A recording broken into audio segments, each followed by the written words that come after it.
Lord. We are here for night chat. Hey, Jeff. Hey, Jeff. Hey, Jeff. Pop, pop, pop, pop, pop, pop. Pop, pop, pop, pop. We are here. We are well. We are live. Hey, Jeff. Just so y'all know, when y'all see me in this gray t-shirt, it's not the same gray t-shirt. I have a few.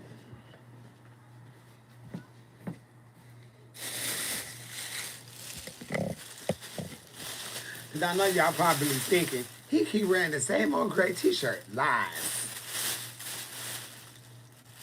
These are all the same shirts. See? I have a whole bunch of these shirts. Okay? So don't think that I'm wearing the same old shit. Uh, because I'm not. I just have a lot of these shirts that I bought to try to make merch out of, but they said it wasn't the right fabric. So I have a bunch of those just to get my jush in. And this is my gym. Hey, Jim. I have like the same color socks, same color drawers, same color t-shirts, tank tops. You know. Uh I used to do them a lot of times on I used to do them a lot of times on Facebook. I used to go live a lot on Facebook. But I just recently started doing lives on YouTube this year. I believe. It could have been last year. My day was wonderful. I went shopping for my niece and nephews, got their gifts, put that in the mail. So that was good. Um, Chit chatted with a couple of friends and stuff like that. Make sure everybody was okay. It was a pretty nice, cool, relaxed, day for me today, Jeff. Shit. How was your day? Shit. I was cute. Mm-hmm.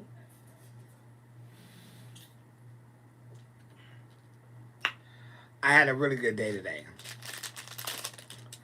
You went and got a facial. Ooh, that sounds good. A facial, a massage, a foot rub.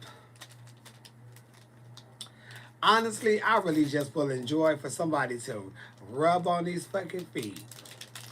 Just rub these fucking things. Stand up and model my outfit. It's not even that type of outfit. I just threw on some black shorts and my little gray t-shirt. This is not like an outfit to, say this is what I was popping in today. You broke your wrist. Oh my gosh. I'm sorry, Jill. I don't know how to tell you. Well, I do know how to roll with one hand. I have done that before. You better get you a little bong and get it together.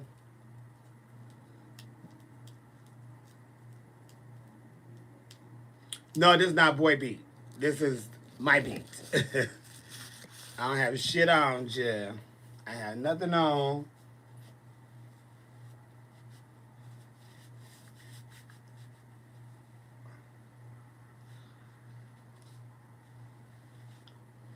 See, Jill. No, I tell you, be happy. Get your jet. Shit, honey. Okay, trade. Okay. All I need is some socks and some damn slippers on. Advice for high school. Yes. Mind your business. Stay out of other people's business. Pay attention in school. And you will have a good time. Don't worry about shit else. Mind your business. Go to school and get your job.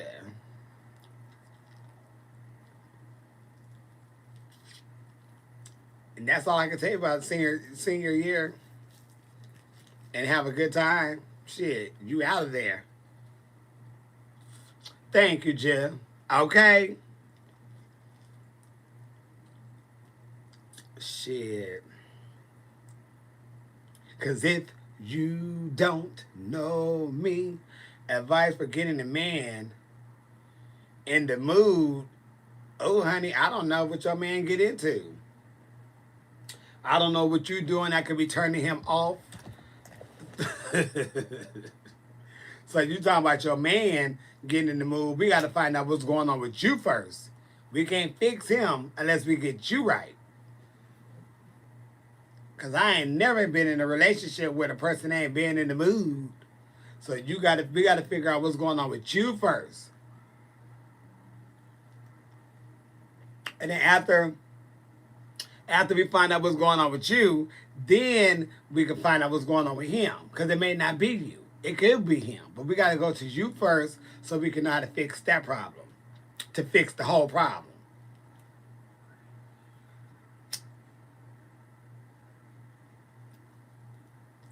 Are you doing your part?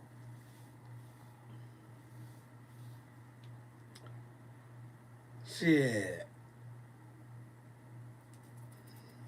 Hey, Stephanie J. Trying to help Jush out. Baby, if you don't know how to get your man in the mood, something wrong. Something ain't right in the relationship area.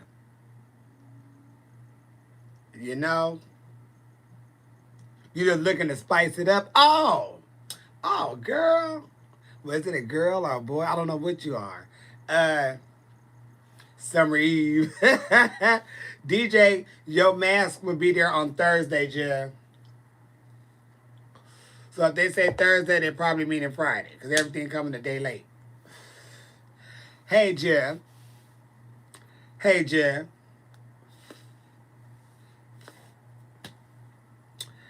A blunt drink and some chicken wings. My nephew said a blunt, some drink, and some chicken wings to get them right in the mood. I think you should, maybe have the music set up real nice, I don't know, to send them somewhere or send them somewhere. They come back, the music is real nice. You come out of it nice. You say, baby, make sure they wash their ass first because you about to do some things. You don't want to smell nothing. Make sure their ass is clean. Send them out real quick to the store. Come back. They come back.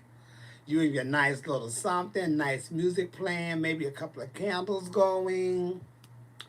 And you just say, let me serve you. Shit. Because and all in all, you're really pleasing yourself. Shit. Be a hoe. That's why you in a relationship. That's why you married. So you could be the hoe that you need to be. And have your water clean. Have that walk clean. Little stuff like that. You like that, huh? Very nice and simple, romantic, a little something. And just go for it. He's yours. Shit. You're supposed to do with your mate that you don't do with a regular hookup.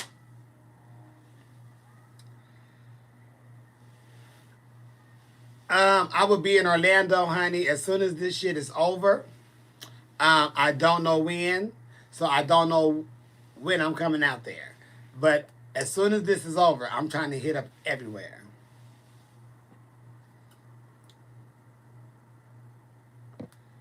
Clean wops only, Jeff. That's all we got. Clean wops and clean waters. Whopping waters. Oh, better be clean. And I'm over here being in one. You never been in one. Uh-oh. I'm sorry. Your time is coming. Watch.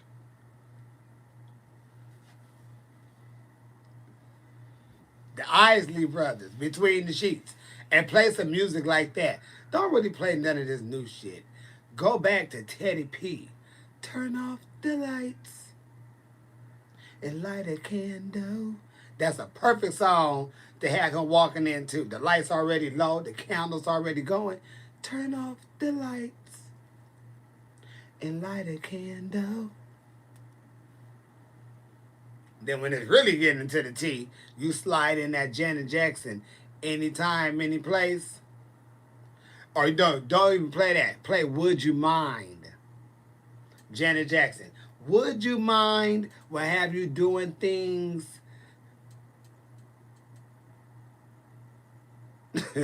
you probably don't want to be doing what you're doing? Because you said, would you mind? You have your way. Sit your ass down. I got this. Mm-hmm. Ah. Baby making music. Woo! Well, put on Knocking the Boots.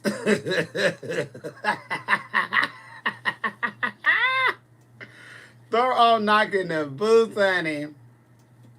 Well, if you 16, good luck. I'm 43 and I'm grown, yeah. So if you 16, you probably should be listening to this conversation.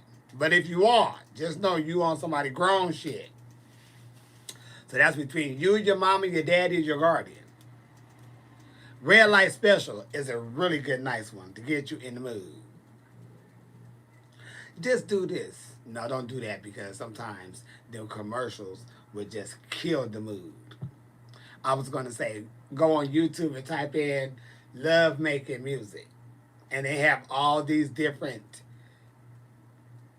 videos where people mashed up all these songs in this one long ass mix. But now they start putting things breaking up because they get paid for each little commercial. So right in the middle of the good part, a commercial come on. Talking about, did you shit today? Bitch, not in the middle of us fucking. Don't ask me that. Don't ask nobody that. So commercials may fuck you up, yeah.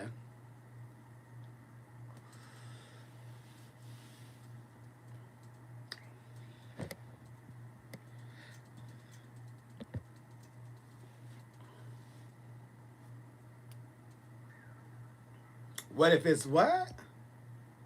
Just what if the person is a 2-minute Freddy Jim? Well, then you got to leave that person alone.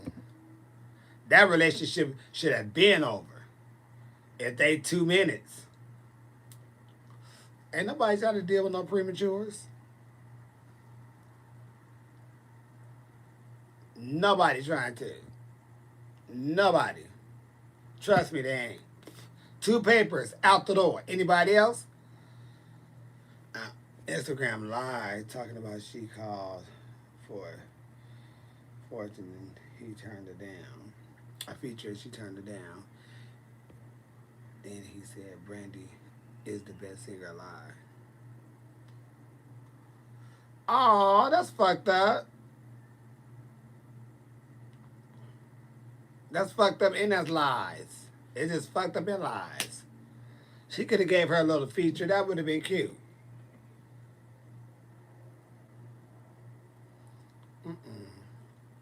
Yeah, they said 2 minutes. Can nobody do nothing with that?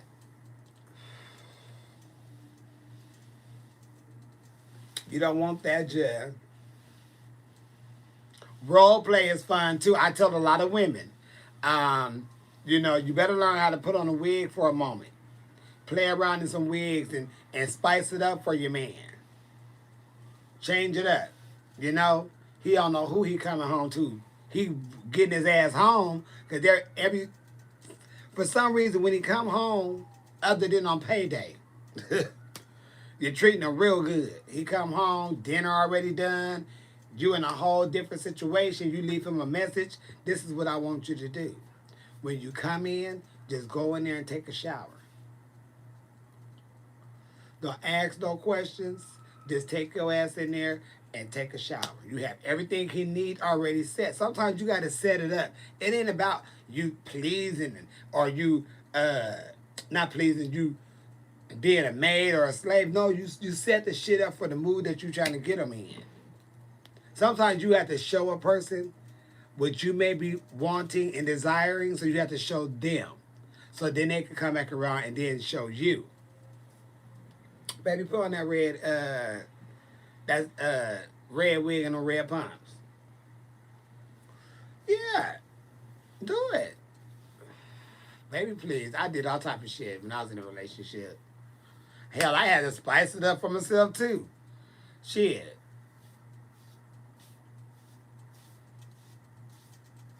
Sure did.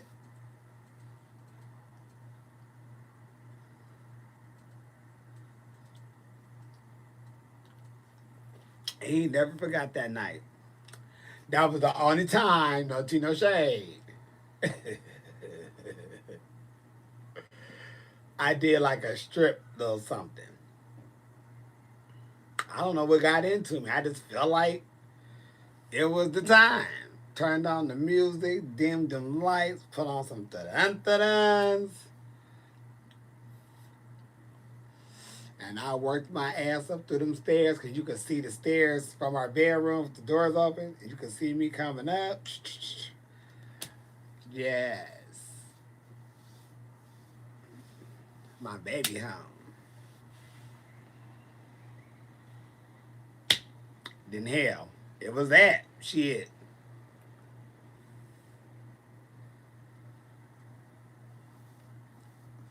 But you got to do a little something, Jed, to keep it, spicy and fun.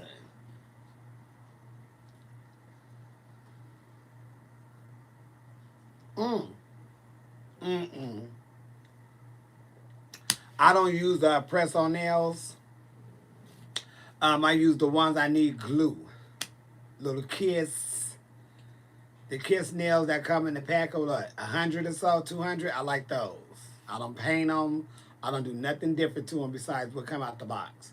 I don't like the stick on shit because that shit it holds. But see, I like to get into my shit when I'm on stage. You know, I'm a performer that ain't no telling what I'm going to do, but I like my nails to be able to stay on. And those, if you throw your hands through your hair, that shit get caught, and you trying to tuggle it through, and that ain't cute. Or you do one of these or one of these, and that motherfucking hair got stuck, and you like trying to pull it without being stupid and just a mess on stage. Glue these holes down. They'll pop right off. But yeah. And then I used them before and I try to use like a little glue on them just to hold them down. But then when I take off the nail, I have all that glue shit on my nail. And that I can't. I cannot handle that. But yeah, that's what I did. Oh shit! I'm sorry, you Instagram. This shit has stopped at 2 minutes and then quit going.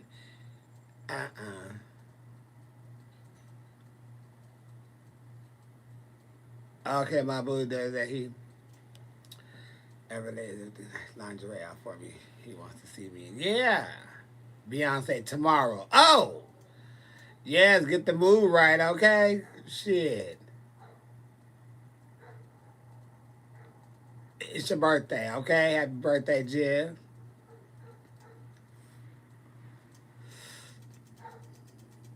You moved into a new apartment next week. Uh-oh. Congratulations, yeah. I'm very happy for you. You just inspired me to get my ass on the ball even more to move the fuck up out of here. I rolled down the stairs performing to Patty. Nobody got time for nails to be falling off doing that. Ain't that the truth? Can you imagine me trying to roll down the stairs and my nails popping off? Do you believe in being faithful the entire relationship? My owner says he doesn't think it's natural to be with one person for a long time. You know what? I say this. If you find somebody that you truly love and that you only want to be with, it's possible. Because a lot of times you will run across somebody who you just not attracted to. You know? And like for me, if I'm in a relationship, I'm in. I'm in that relationship. So that's butterflies all the time. That's getting excited and shit when they coming or when they calling or not coming like that, but coming to pick you up or coming to see you somewhere or whatever. But I don't think a person I don't think it's nothing wrong with somebody just being faithful with somebody. You're just faithful. That's what it's supposed to be. Maybe she just been hurt so many times, or maybe she was out there hurting people. But there are some people who've been together who probably never stepped out of marriage. Hell, there's some people who've been together since they was 14. Or they've been together since they was 16, 18, got married. They've been together 67, 70 years anniversaries. It's a lot. And they don't have no kids out of wedlock, no mistresses nowhere, no pimp daddies, none of that. No white toenail polish behavior.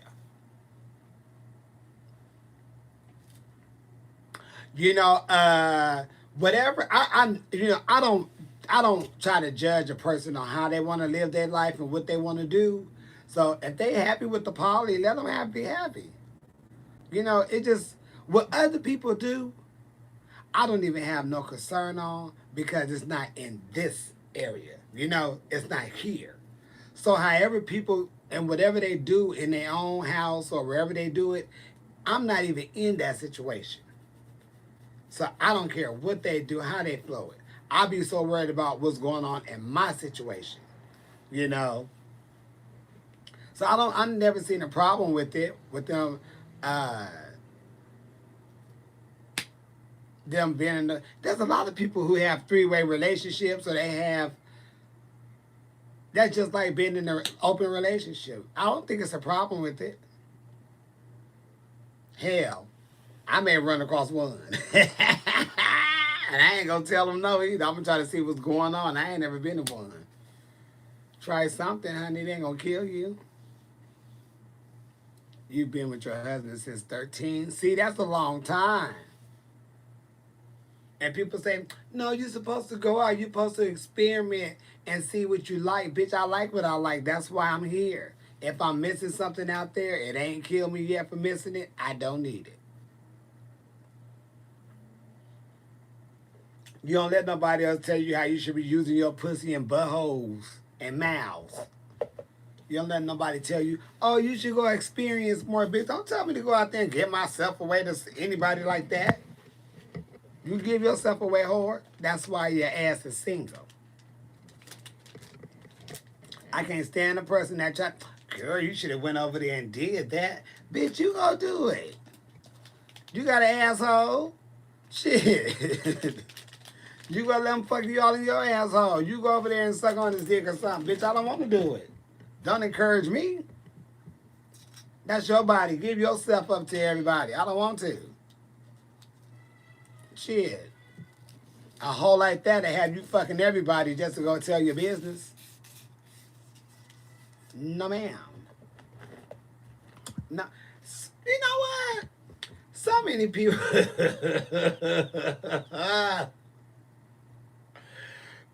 Now that I'm like thinking and it's things are popping in my head, it's like there was a lot of people who used to really try to get us to talk to certain guys.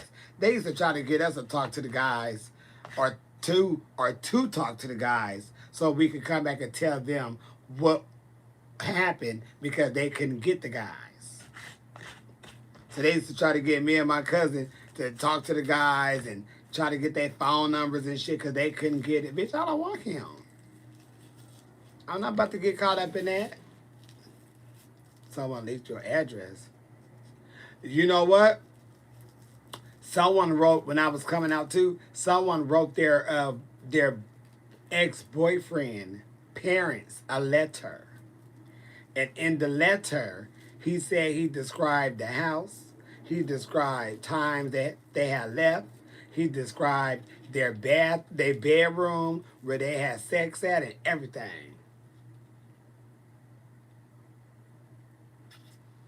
He has said he sent a letter out there. All I could think of was, I'm not having gay people know where I live. And if he would have done that to him, well, if he done that to him, he would do that to me. And I will fuck him completely up. So me and my cousin was like, up. We won't be fucking with that one. My cousin was, we ain't gonna fuck with that one because I have to fuck him up. I can see that already because he doing some bogus shit.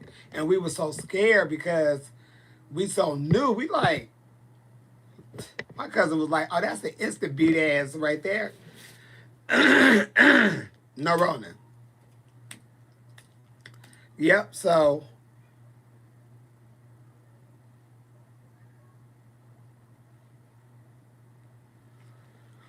well, how did he get your address?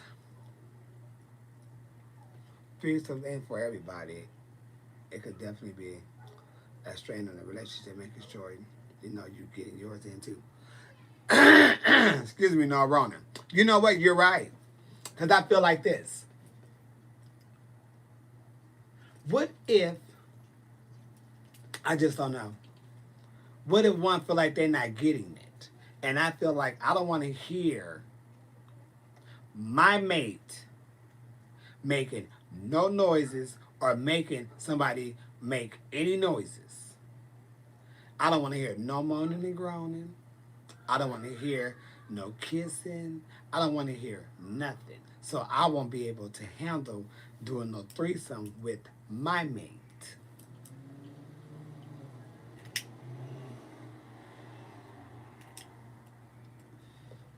Because if a bitch is sucking too loud, smacking too loud because they kissing, or hollering too loud, I'm punching bitches in the back of the necks. So I know I can't handle that. Mm-mm. Then I'm thinking, what the fuck was you doing? Or why the fuck was you moaning and hollering like that? What the fuck is... I ain't gonna handle that. I'm getting up and I'm punching people in the back of the necks. Bang, bang, bang. Get your asses the fuck up. And a lot of times when people invite someone over, one of the out of the relationship, the middle person and one person in the relationship always seem to keep hooking up some type of way. They start hooking up on the slide, and it's always some type of bullshit. It's all type of bullshit like that, and it ain't going down. Women and men do it. Men and women do it. Gay men do it. It's a thing that just people do, you know? And it works for some, and I'm not saying there's nothing wrong with it, but I don't think in this relationship with me, I can handle that. Because if your ass not around me, you know what I'm thinking when I call or can't get a hold of you, or we just not around each other, this motherfucker out there fucking somebody. Not only do you have to think that, but you also have a vision and you also have sound with that. So you have all this in your head at one time. That relationship is not going to work for a lot of people because you're going to think something else is going on when it's only supposed to be you two playing swords with a third party. But if the other one is playing swords and you're not a part of it, you're not going to be able to handle that if that's not part of the agreement.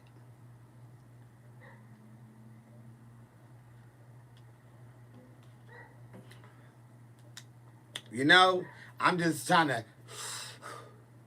take it in and put it out. Because I don't know. But I can handle that. Uh-uh.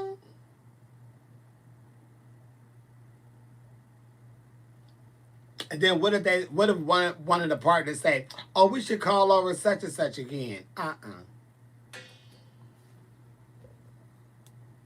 Because you want to call this motherfucker back twice. No.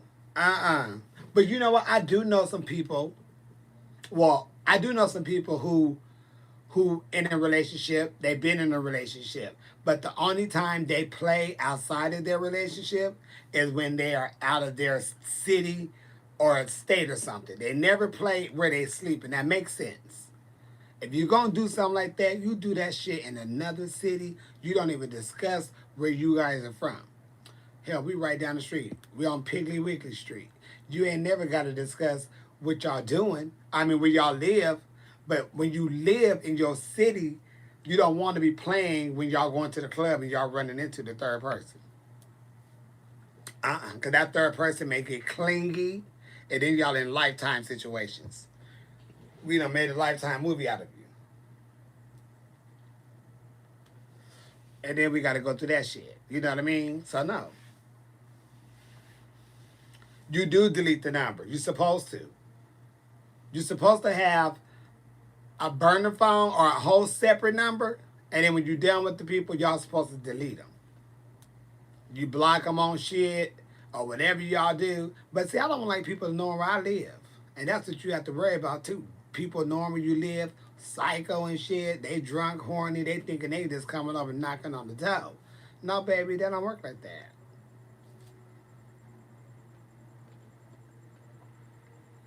I don't think it's a problem for a man or a woman, hell, or even couples to go to a strip club. It's entertainment. See, people like to think that it's something more, and it is a lot more, but it's entertainment before it's anything else. And if that can spice up your shit, then you do stuff like that. You got to keep your relationship hot. You got to keep each other satisfied in all avenues so nobody have a chance to slide in because you're not hitting all the points. That's why communication become a big piece in a relationship. Y'all talk about these things. How do you feel about strip clubs? Going to see, have a good time, drink, watching, or whatever. Because it's nothing but a damn... It's art. Shit, for real. You're supposed to be there to get entertained. It's just no different than a drag show. You're there to get entertainment. You ain't got to indulge in the bad things that happens or goes on. You're supposed to go there for entertainment. So if y'all go together or your man go, you just bring your ass back home. And that's why if your man go to the strip clubs, you find something you and your friends could do and have fun. Because if your man could go to the strip club and have titties, pussies, and booty all in his face, you could go to the strip club and have dick, balls, and ass all in your face. You probably want some pussy in your face, who knows? But you could do the same thing. Do it, or do it together.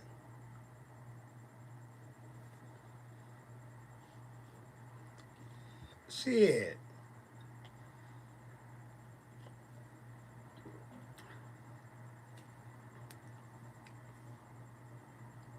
Yep.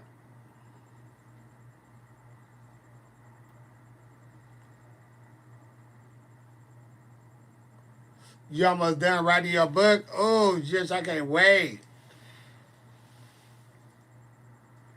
You know what, for real, you will enjoy it. Because what you end up seeing and watching is that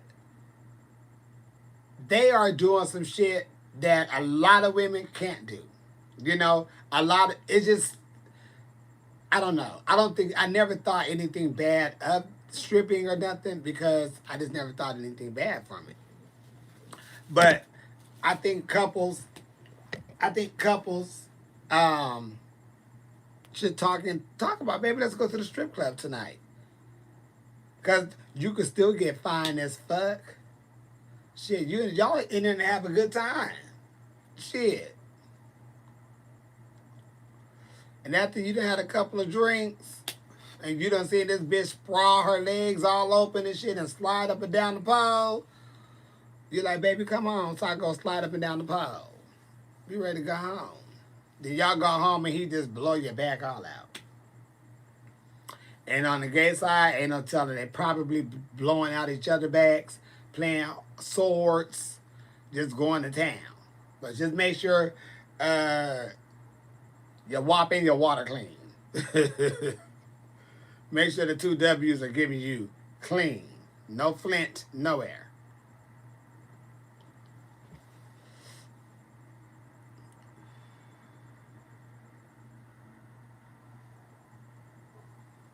Yes, you have to be very fit and strong to be a stripper. and you working on poles and shit, you have to be strong. That ain't no easy shit. People say they up and down the pole. Bitch, just try to climb halfway up the pole. They be walled the fuck out. Woo, I can't do this. Baby, I know you can't do it. While you putting down somebody else. Y'all watch PB Alley? Okay. That shit goes down like that. It goes down like that. Shit. Why do bottoms get bad rap? Uh-oh. A bottom receives all the good. What do you think? What do you mean bad rap? Why do bottoms get all the bad rap? I don't know. What they get? You know what? It is.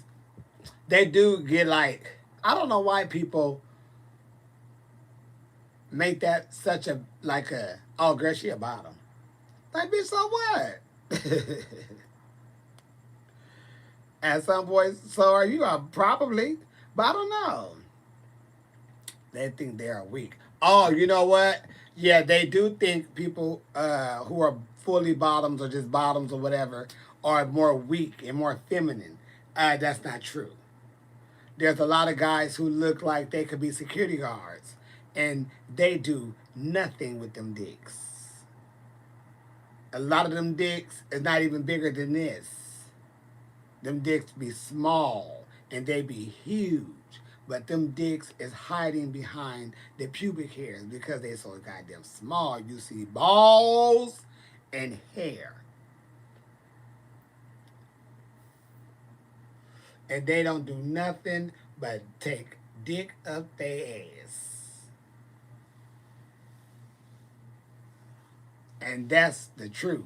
So you really can't identify with a person look and how they carry themselves, because that could be their presentation to the world.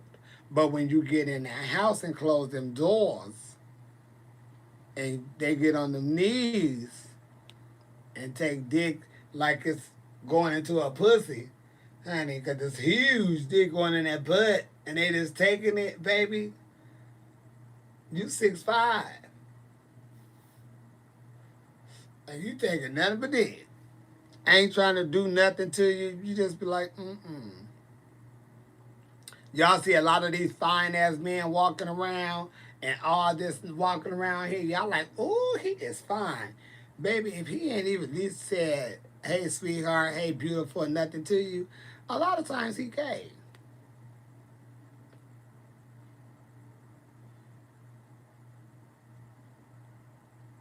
You know, he could be married and everything. But most straight men gonna at least look. If he ain't paying attention or ain't giving you the stank look, baby, he ain't looking for you. Y'all can go look it together and see who gonna get the dick first. Can't be surprised if you lose. You know?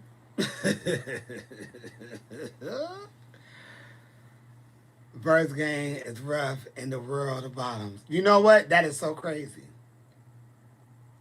It's crazy to be verse, because if a person is a top, they're like, I don't want to deal with nobody who verse. Why not? And if a person is a bottom, they don't want to deal with a person who's verse. Why not? The meaning of verse is they could go both ways. They don't mind.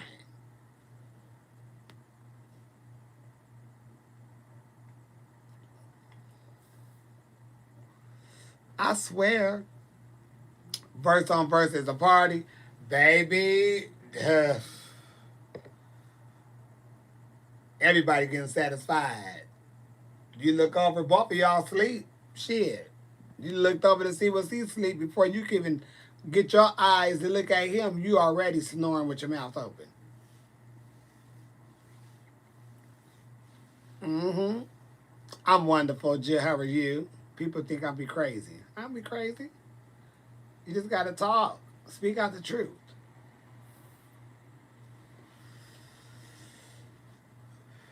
But I wouldn't mind though being in one of those three-way relationships.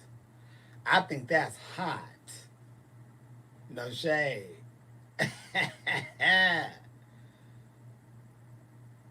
But I just don't know. I'm just so stingy. Everybody gets satisfied. Yeah. No Rona. But you know what? It works for it really works. It really works. Somebody would get jealous. That's what I be thinking too. Like one of y'all get jealous, but you know, they don't. I really wish like all of the stuff that if we had this type of stuff going on like years ago, I would have so many fucking interviews with people because I talk to so many people until it's like, damn. Because I knew talking to people, you learn stuff. So you just have conversation with people. Learn their life. Learn what they learned. You learn some new shit. You figure out some shit. And then you can understand some shit. Ooh.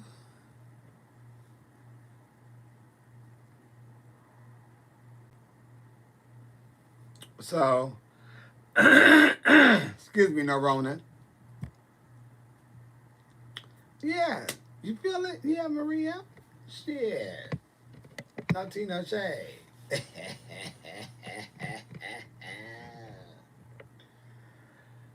Damn, today Monday. What come? Oh, Big Brother. Did it come on tonight? No, it come on Wednesday. What comes on tonight? I was gonna watch. I find it shit. I'm doing good, love. How are you? All right, from Oakland. Baby, what are y'all doing up there? Are you okay? You would be the one getting jealous.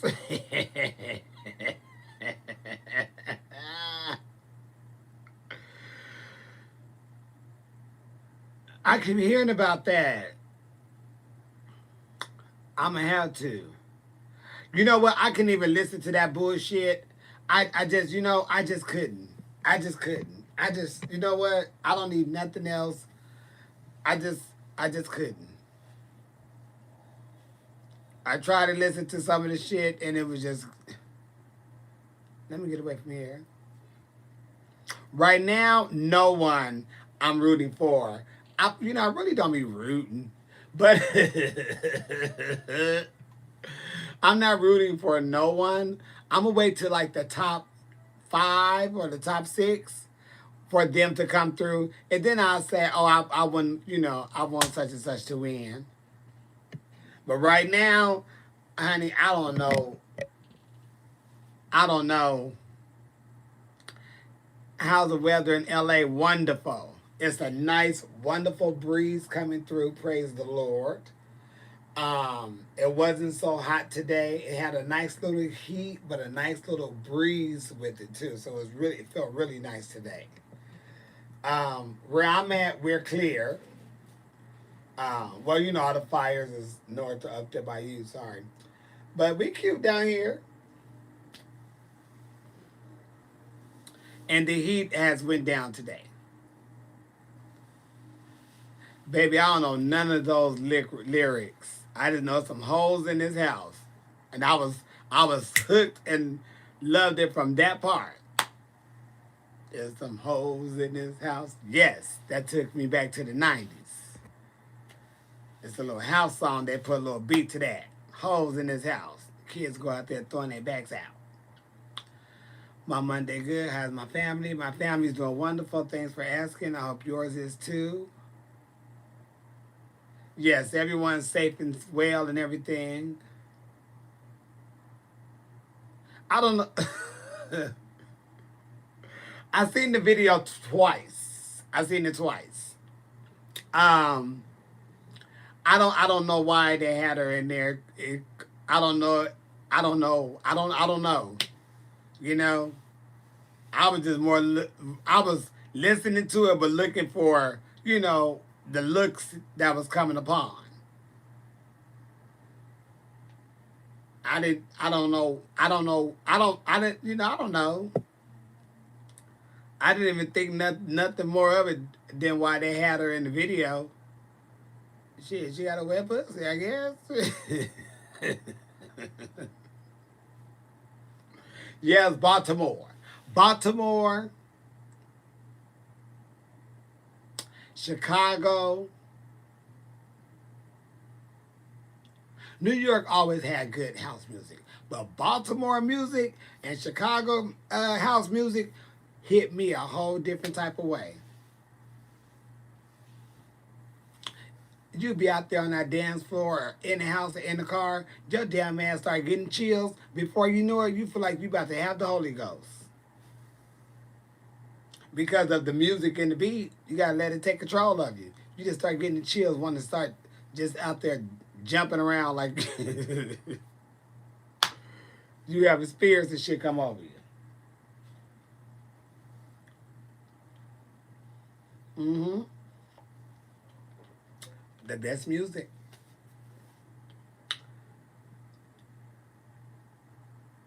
I mean, they had some shit that bitch.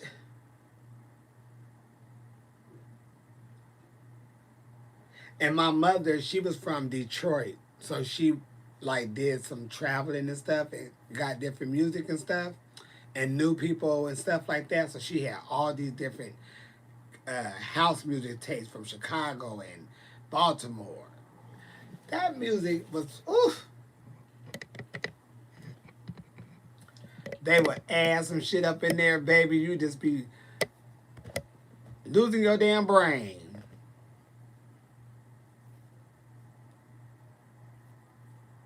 Okay?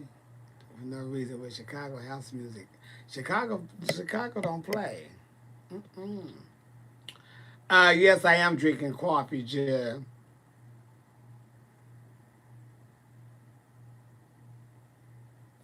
You heard she was in briefly. No, Rona. We went live on your Instagram. That was so much fun. We went live on my Instagram, okay? I know. They said what 20 years is being since she been passed.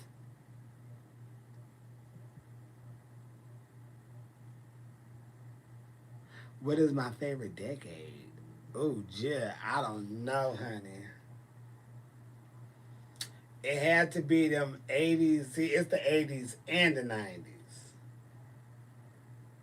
because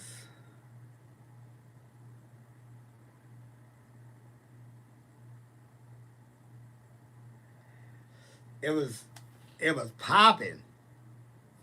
You can't. It's like you know they was flowing. So it's both of those are together for me because that was when I grew up and music was popping. You know, we had a lot going on. Um, so I can't just pick one for that. I have to pick both of those. But then as I got older, I learned how to respect the 70s music because it all played a part, you know, every every 5 years it was playing a different part. So yes, I had to keep it between that. But it's you can't go wrong. A lot of the songs that people hear today, a lot of the songs be from the 90s, and they're like, what? That's from, baby, we been bumping to that. We been bumping to that, Jill. I do remember that movie. Too could play that game. Mm-hmm.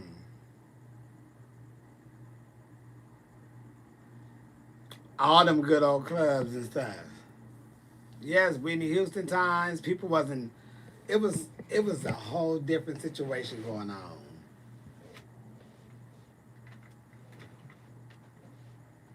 It was a whole different situation going on.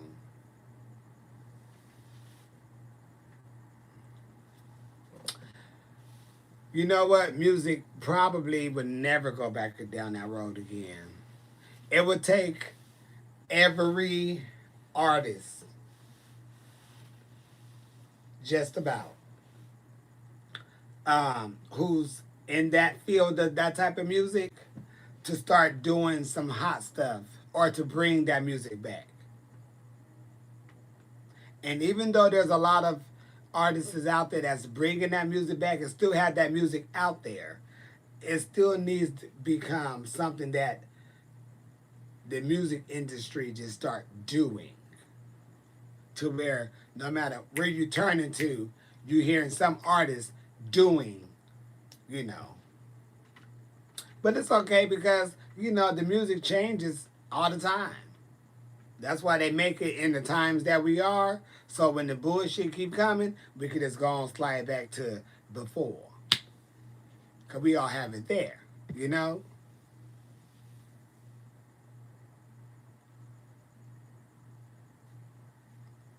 Okay, to be on Soul Train. I used to watch Soul Train every Saturday morning, 11 o'clock. We watching Soul Train. Press record. Didn't matter who was on the show. We still recorded them. Didn't know their song.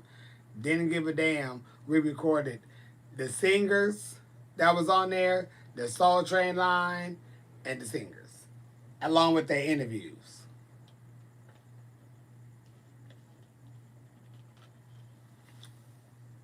And back in them days, I don't know what was going on, but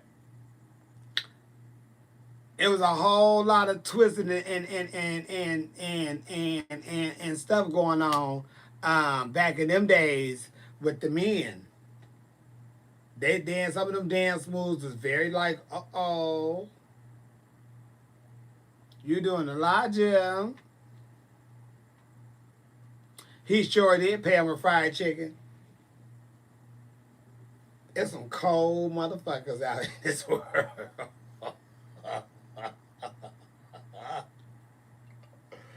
There's some cold pieces up in this world, baby.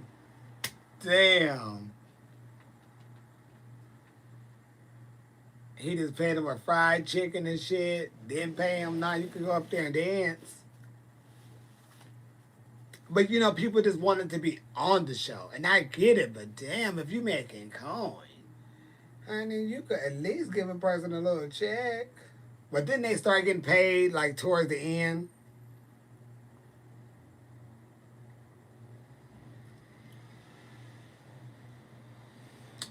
I just don't understand. So Train was your favorite, the 70s, the 80s. The 70s and the 80s. Because towards the 90s and stuff, it started getting all, it just lost its oomph. And once it went off, it just didn't have the same flair to it. But it was still good. But the 70s and the 80s was, you know. But the 90s, it was okay. Because remember, they took that one break, then they brought it back with Shamar Moore. And then, it was bringing some stuff in, but it was okay. It was okay.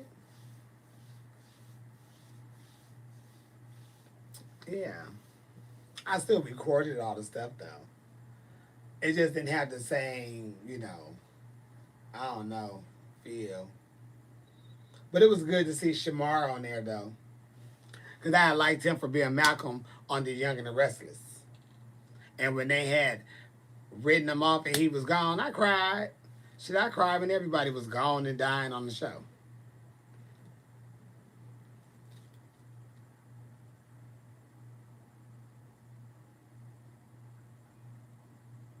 Do I have a soundtrack that I like to listen to? No, I don't.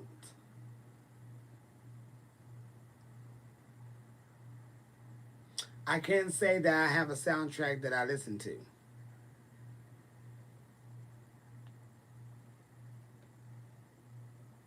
I need to watch Lovecraft's Country and get the tea. I have seen the Fifth Element. I had to do that because I never seen it all the way through. I just seen like little parts of it. Um, yeah, I just didn't really feel it was really something that was really my tea. But I did try to pull off the Chris Tucker person, and I done the Blue Lady little opera shit. But yeah, but I never seen the movie fully through.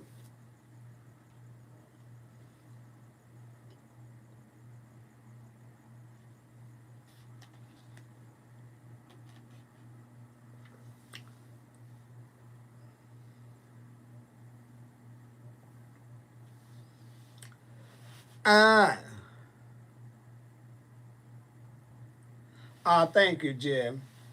I didn't create the meme, but thank you, Jim. I do like the song with WAP, Jim. I almost said weapon. Thoughts on Dave Chappelle, the comedian. You know what? Honestly, I don't know a lot about Dave Chappelle. I know he's a comedian. I know he's real funny and stuff. I never like really watched his stuff and stuff, so I really don't know a lot about Dave Chappelle. I just know he did do a stand up on Netflix that kind of shut some shit down real quick. But I don't know a lot about Dave Chappelle.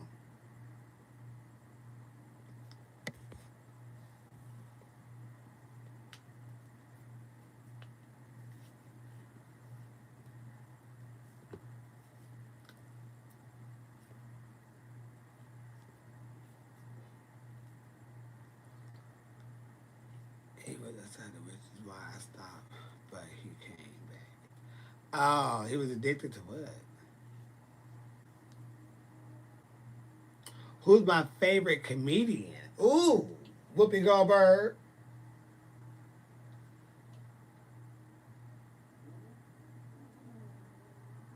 And she don't even do it no more. Well, I think she do. But Whoopi from back in the day, she was the first comedian that I ever sat down and I ever watched. And she was on HBO.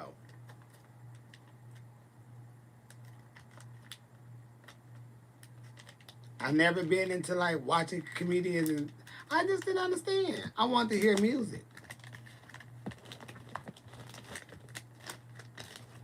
So yeah, other than that, boom, shit, that's it.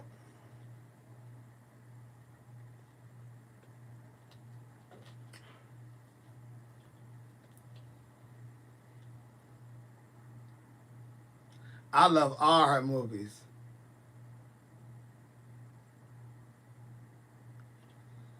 I mean,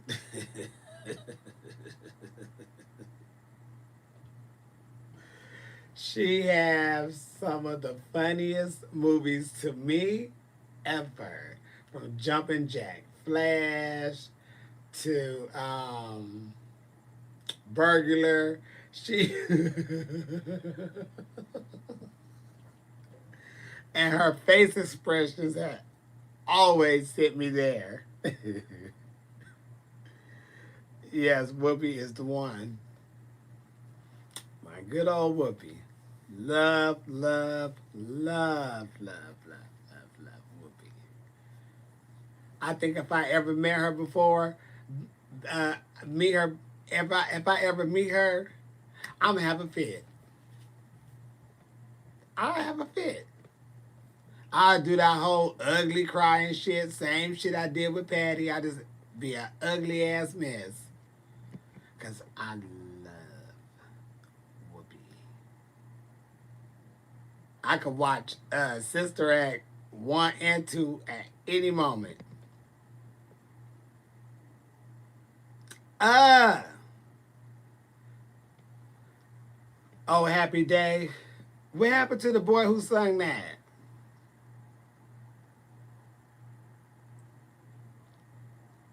Hell, if I meet her, I might pass out. I may pass out if I ever meet my Whoopi. Whoopi? Honey, please. I only watched The View because she was on The View. When she started being on The View is when I started watching The View. I only watched The View before if they had somebody on there singing or somebody doing an interview that I wanted to see. But I never watched the show. When Whoopi got on there, I recorded all them goddamn shows because I had to see. I just wanted to see what Whoopi is gonna say, because maybe that's Whoop. And I know she smoked weed. I always felt Whoopi smoked weed. And just to smoke with Auntie Whoopi. Auntie Whoopi and Uncle Snoop. That'd be ideal right there. My blunt would be soggy and shit. And me and Snoop just walking across the house, sea walking, thot, thot, thot, thot, jumping and hopping and spelling it. I know all that. Woo. I have watched The Nutty Professor. I like The Nutty Professor too. I could watch that whenever. When Mama kept falling out, whoo, he said, "All right now, I ain't gonna keep picking your big ass up."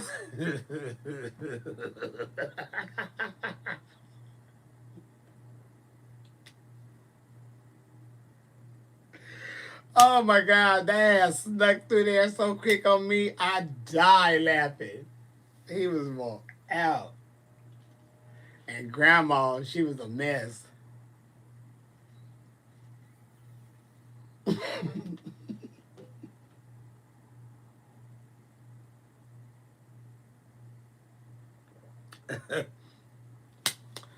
Woo!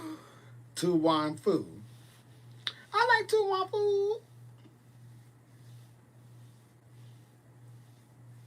I like Tu Wan Fu. I used to watch that movie all the time, though. See what them whores doing. Tu Wan fucking Fu. Yep. I was the Tu Wan Fu watching whore.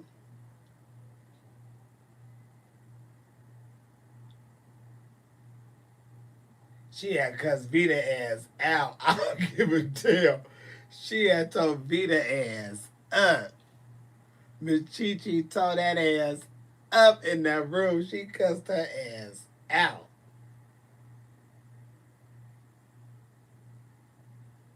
She had cussed her ass.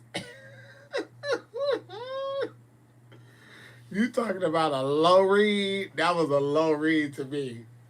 She tore that ass up. I said, damn, she just read her. Uh, oh, that was good. Def Comedy Jam. Um, we recorded all of Def Comedy Jam. And I didn't watch a lot of them, but I do remember I always liked the women. And I think it's because now that I kind of remember, it seemed like all of the the the males always said something gay. Uh Referred to something being gay and just something. And around that time I was kind of sneaking out, going to the gay clubs and shit, and I was kind of scared. But it seemed like they always did something like referring to like gay people, and I just like. Mm-mm. But I used to like watching the women. Adele Givens, Monica Calhoun, not Monica Calhoun, um, Melody Camacho, and Miss Laura, some more. Who else is on there? Uh, Mama, what was her name? Marvelous what was her name? And she was saying, "How you doing? How your mama doing?" Marvelous something. All them good ones, yeah. I really like the women. I like the women stuff, but I wasn't really like watch.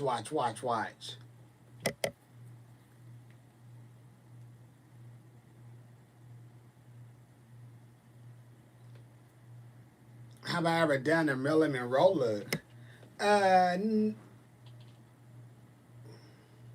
I don't know if I did her look, but nothing that I tried to do it. Simply marvelous. That's her. Thank you, Jen. Yeah, that's it. Simply marvelous. I knew it was something.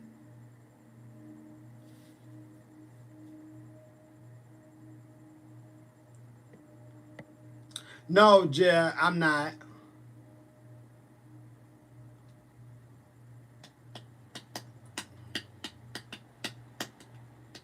Not Jen, I'm cute. Shit. It's Monday. I got shit to do. I got work to do. I made me some cookies, um, some chocolate chip cookies before I came on here. Fuck those right on up. But that chocolate was tearing my damn mouth up. You got a job. Up, look at God. I'm so happy for you, Jill.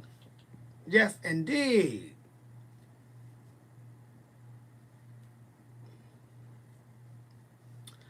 I watched that show when it was on. You know, if it was on, I'll watch it. It was pretty funny. Now, believe it or not, what show really had me laughing sometimes was the Jamie Foxx show. Because I like Stan too. You know, Stan was on Martin. So that made me watch the show because of him. And then I started watching the show and I kind of enjoyed that. And I also enjoyed Steve Harvey's show. I used to like Regina. I thought she was hot and feisty. Teaching the job in high school, I'm moving to the elementary school. Wait a minute.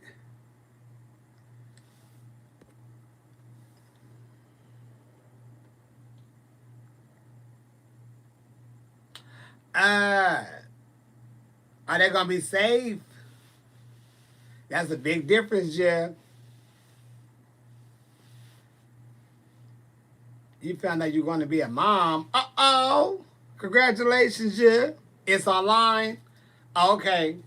Well, congratulations. Good luck. Don't get stressful. All you need to do is just do your job.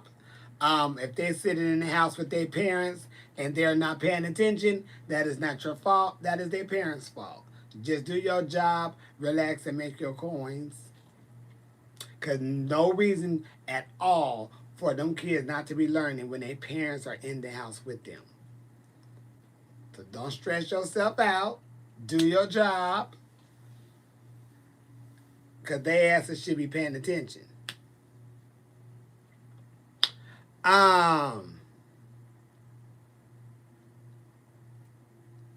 Didn't know in Playboy Cardi song when in the piece of the Jamie Foxx. Really? You need to blunt you out? Uh-oh. You need to go to the store. Their parents may be working too. Well, all he could do is do his job because they are behind the computer, like the kids do in school. And if they're going to act up, they're going to act up. You do your job. You're not a babysitter. Don't let nobody stress you out. We stressed the fuck out now. What did I eat today? I had some buffalo chicken strips with 2 breadsticks. I had 2 brownies. I had I ate something else here. I don't know what I ate here. Oh, I had some mashed potatoes and some damn chicken strips that I had from the other day that I fucked that up earlier. It was just two little pieces. And that was it. Oh, and I ate them cookies that I baked. Can I cook? Yes, I can cook. Mm-hmm. I got the brownies because I went to 7-Eleven. Um, I went in there and looked down and seen them brownies. Let me grab two of these and fuck those right on up in the car. I wasn't even out in the parking lot before them hoes was gone. Do I like mac and cheese? I do. Or do I make good mac and cheese? I believe so. I have people really going in for it. I make it a nice couple of different ways and stuff, and I had no problem. Yes, yes, yes, yes, yes, yes, yes, yes. Yeah, I cook pretty good though, for real. And then when I do cook and people eat it, they always want seconds and thirds if it's in there. And anytime somebody eat your food and they say, "Can I have some more?" That's the best compliment ever.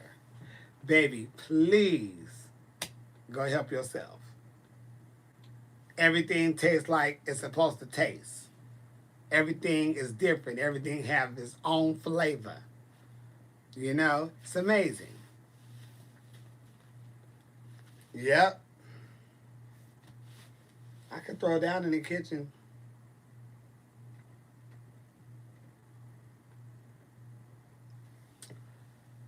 Kale for you, I like kale, yeah. And you throw you some fresh garlic in there and a little vegetable oil or sometimes some butter. I do butter a lot. And saute that up for a moment and woohoo! That is a good old little flavor right there. Not too powerful, not too bland. It's just enough. And if you really want to pop it off, just get you some garlic powder and sprinkle that on them bitches just slightly. Just a pop, pop. You know, you have that garlic, but you don't have that all in your mouth. Whoo, tastes good. Yeah, I don't eat spaghetti. You can't eat everybody's spaghetti. Never meat. Never eat that from a woman's house or a man's. No, you don't do that with spaghetti, baby. Why this conversation making you hungry? Okay. I promise you.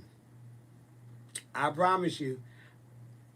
When I was younger and I heard that story about spaghetti and all that shit, I don't eat everybody's spaghetti. You like kale with salmon and rice. You know that sounds very healthy. I don't do any type of fish, seaweed. I mean seafood and all that. I could do a couple of fried shrimps because I am getting back to that. Um, the shrimps. You know, I quit doing that. Should you drink tonight, baby? I don't know. Mexican food is my favorite food. I don't know if you should drink tonight. I mean, do you feel like you need to have your little cocktail? If you feel like you have one, you know, she had too. You can ask me. I don't know how you feel. See, like I don't feel like drinking, so I'm not drinking. So if you want to drink, have a drink. Hey, goddaughter, what are you doing? Girl, shit. I said this was a perfect time for me to bring my ass over to your villa and teach you how to sew. Because it is so time for your ass to learn how to sew.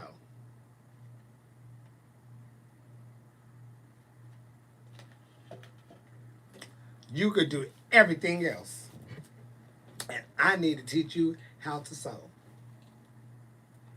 That's my God's water. I did hear about him and his boyfriend, honey. His girl, the baby daddy from the baby daddy, the baby mama came out and said something about it. I said, well, you know,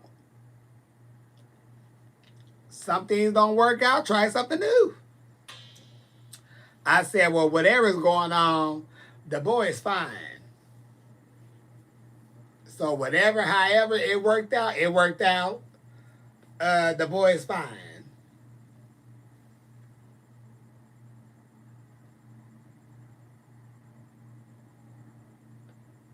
To each his own. You know, I ain't. He is fine, and he got water. I said, no. But honey, I don't give a fuck. Shit.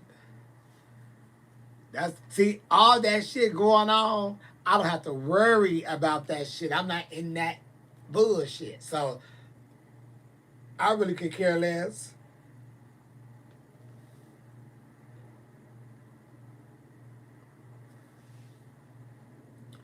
Yeah, you know, it had came out plenty of times that he was. I ain't never fucked with him like that. I ain't never bought shit. I ain't know too much shit about him or none of that.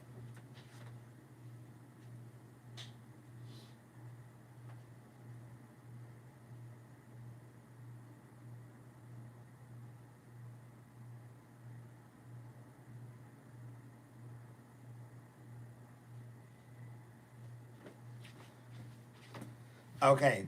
I had a piece of hair in my oh, I had some hair in my eye. And I knew I wasn't crazy, but I got it. Oh, I didn't know you called her a monkey. Shut up. Shut up. Shut up. I'm almost out. He called her a monkey. Wait a minute. I don't know what that was. I know it wasn't no bug, but I seen something floating. What?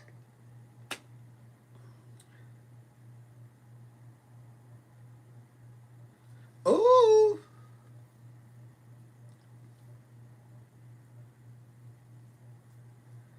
I'm baby. Baby, I don't like no type of spiders. Spiders. I love you too, Jill, but they talking about people calling people monkeys and shit. Stephanie, girl.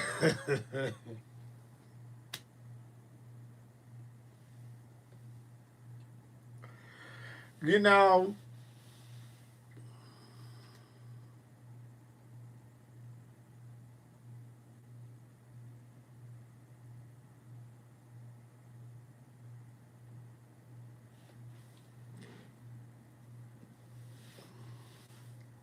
any spider stories? No, not really. My ring finger, yes, yes, yes, yes, yes. I bought it for my birthday when I turned 42. Uh, this is my birthday present to myself. I'm a big, firm believer in treating yourself.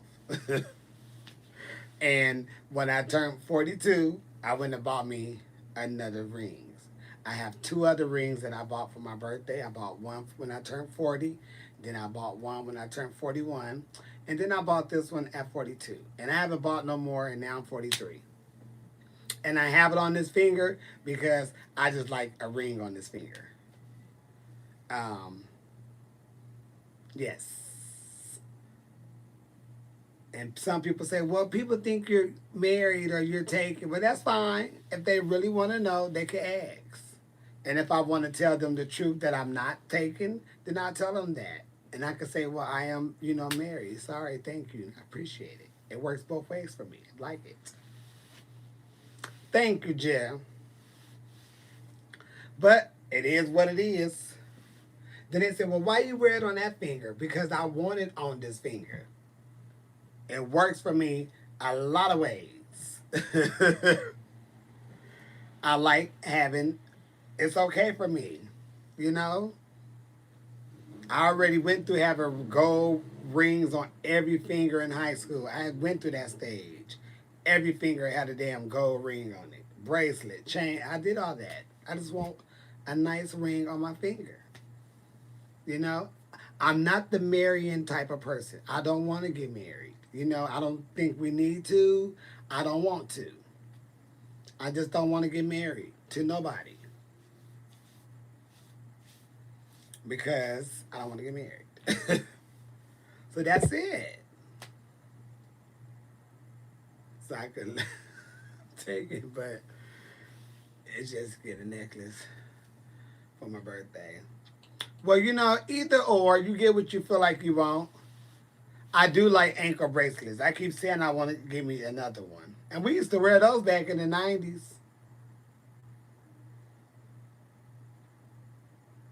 Would I have a commitment ceremony? Yeah, I'd do something like that. You know, if that'll work, you know, make it happy for the person that I'm with, but they need to understand I'm not getting married. Mm-mm. Because I know me, I'm not going to do anything to break us up. And I'm not saying that you are, but I know I'm not.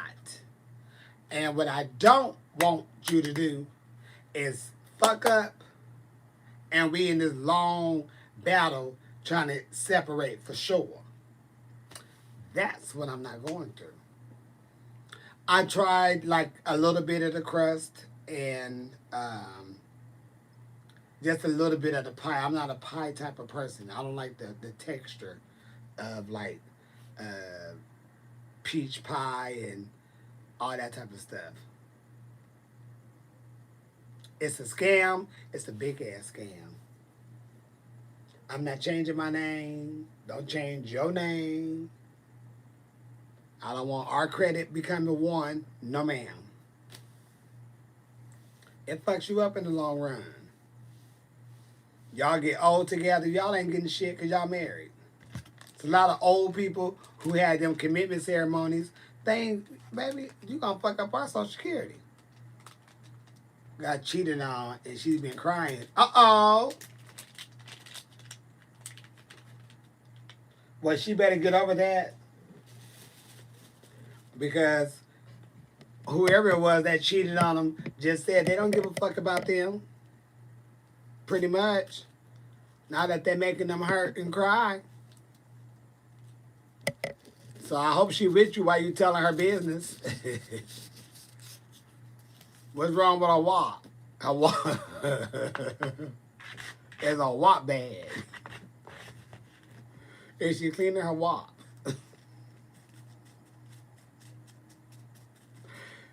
After the wop dead. Shit. Is it Funky Cold Medina? But she'd tell her get over it.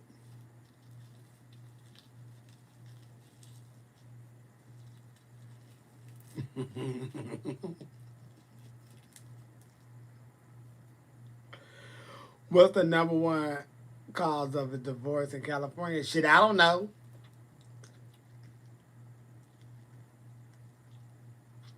I really don't know. I don't even pay attention and get into all that shit.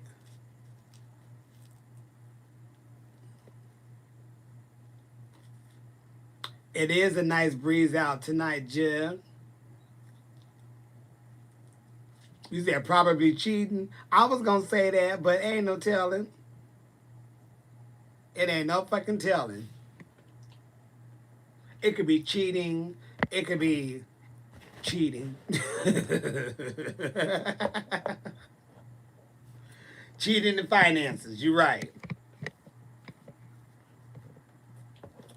But see, I just don't. If I feel like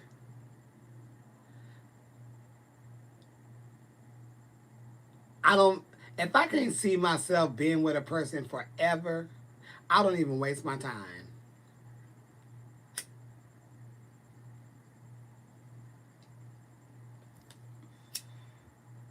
I don't even waste my time.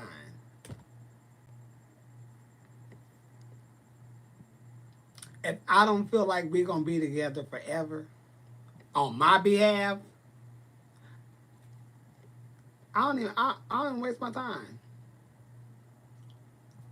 Cause I can pretty much tell by being with a person for a minute if I feel like I may want to dip out, you know, because it could be something that would just irritate me. And you have to pay attention when you're talking to someone and dating someone. You have to pay attention to the things that really irritate you about the person, because you're not gonna love everything, but it could be something that really just get to you, and you have to decide: can I deal with this shit forever? And if you feel like you can't, if a conversation don't come up because that's communication, then you need to think about, well, before I get myself any more deeper into this shit, I need to probably back out of this because there's some shit I can't.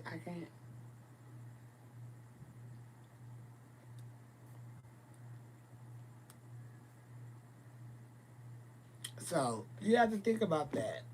I know I do. And a lot of times it'd be someone getting really drunk, someone doing drugs, or it's like, I ain't about to get. That's not part of my brand.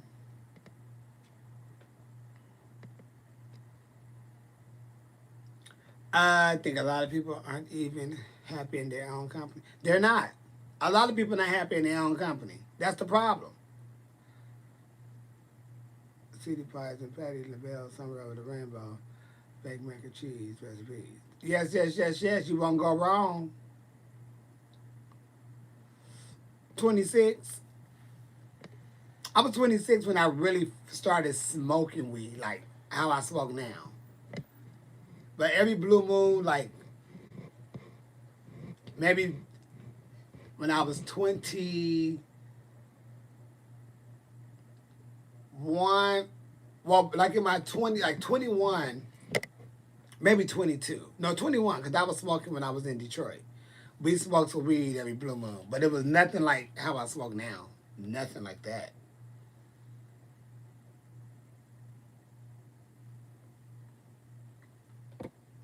Hey, Jet, a lot of people think that love can fix people. And sometimes it works and sometimes it don't work.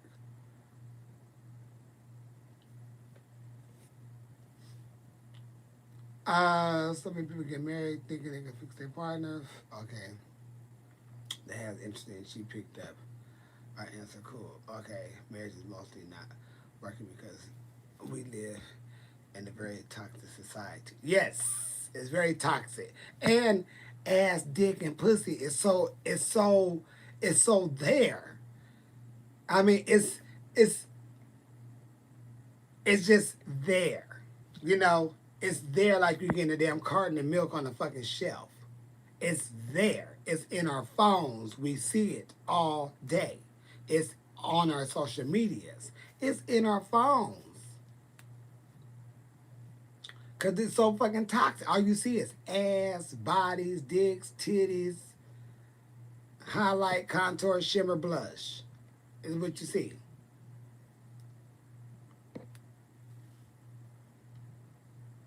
So it's a lot. It's even more because when you have these apps where you can see all these people just by typing in the area, scrolling through, you see all these people that you had never seen before. Before they had the shit, you never even know these people existed.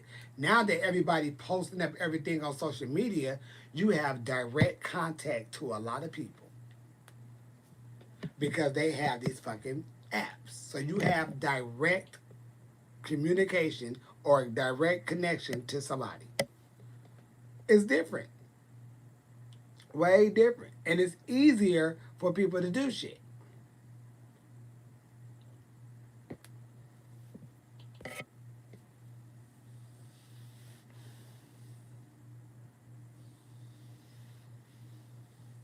Please, oh baby. People don't want to put in the work and split. Yeah, They don't want to put in the work and split. They don't want to put in the work, so they will split. And sometimes when they split, they want to come back. But baby, once we split, I ain't coming back. Cause I never was here for the split.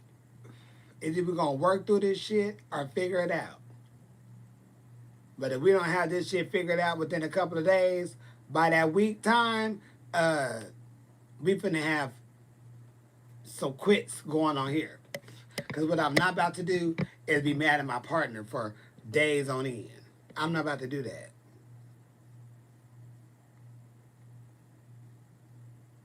So we better be very grown, sit our asses down, and discuss and talk about whatever the situation is so we can get over that.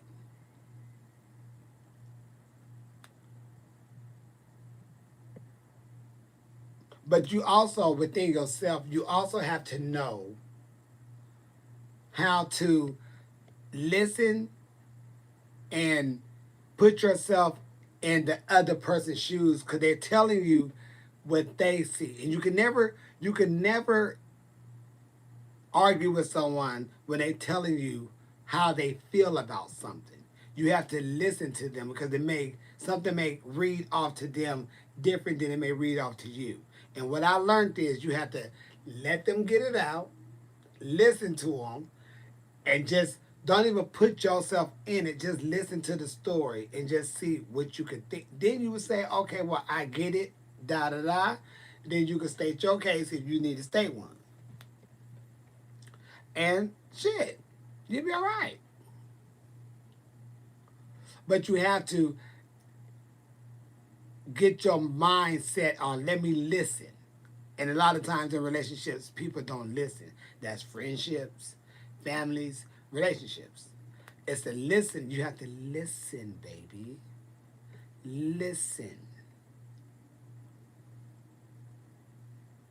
Sometimes we listen, we don't hear shit, and we think we heard something else, and then we pay attention. You be like, oh, I took that the wrong way. Then I thought, okay, did you say you sorry? Shit.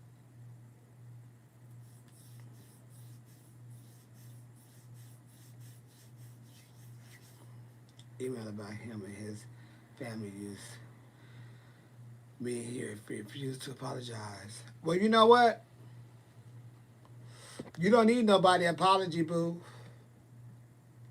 When stuff like that happens, you don't even trip off of it. That's when you just have to be the one to just let it be over. You get peace out of it and just say, fuck it, I'm done. It's a closed chapter and move on from it. You ain't dead, you ain't out on the street, ain't nothing wrong with you. Fuck that apology. Because silence will get you a lot more peace than a fucking apology. Because an apology ain't shit. Sometimes at the end of the day, at the end of the all days, for real, it really ain't shit.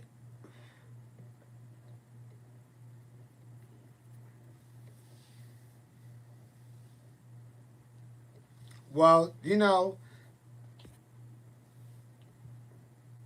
just have to, some things you just got to wipe your hands clean and move on. Fuck it.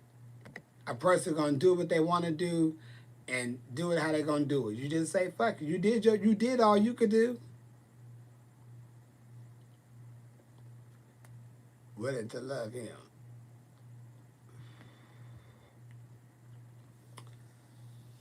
Well, baby, you have to think about it.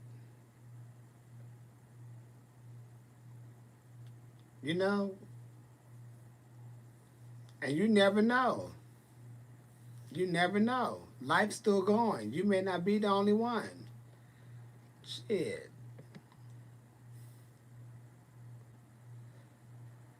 Can't have a happy life without peace. You sure can't. And that's one reason why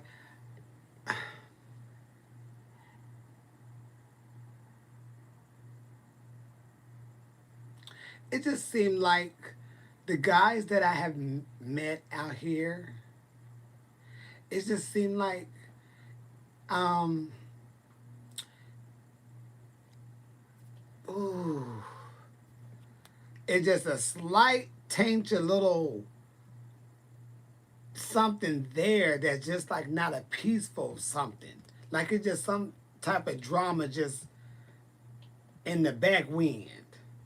Not necessarily with other guys or nothing, but just other bullshit. You know? That's why for real it was really hard for me to talk to this one guy, and he was part of like the house. He's in the housing because it seemed like every time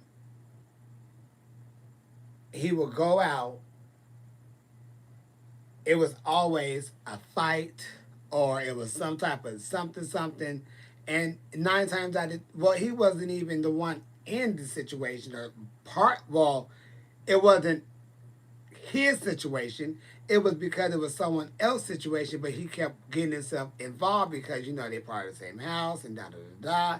And I get it, but I just couldn't be. I don't want to be with someone who I'm trying to take out somewhere, and then the next thing I know, we scrapping. No Rona, because you got beef with some people I don't even know who these people are over some stuff that you got yourself involved in over some other stuff. So I just couldn't. I just couldn't. And then knowing and coming up in the house scene world and seeing how, that you fire one, everybody jumping in. Baby, I ain't got time for that. I don't know these people for one. And no, I'm not. I can't. And it's been too many times I have seen people be out with their friends. They out having a good time, and then all of a sudden a fight break out. They in the middle of a fight, and they don't know what's going on. They just fighting, and they fighting everybody because they don't know what's going on. I don't have time for that. Dating is extremely difficult in a toxic society. I can't say this enough. Be happy with yourself, love, interest, support, and add happiness. Make them stay happy, just add. All of that. That's how I feel. Wigs flying, eyelashes going all type of different ways. Bitch titties flopping out, socks on the floor. It's just a lot. It's a lot. It's crazy. But I'm not, I'm not, I know I have too much energy and life in me to be one of them like really strict down homebodies. Because baby, I'm too fine to be sitting in the house. Get that ass up, we going out. I want to be around the people. I want to hear some music. I want to cut the two-step, have me a little drink. And a lot of people, and I get, and I'm not saying I want to go out every night because I don't go out every night. I'm just saying I don't want somebody who just a real down homebody who don't like going out. Not saying we have to go to the club, but just go out somewhere. I don't want to be with somebody who just sitting their asses in the house. No, baby, we don't have to always go to a club but we're not gonna sit in this fucking house neither.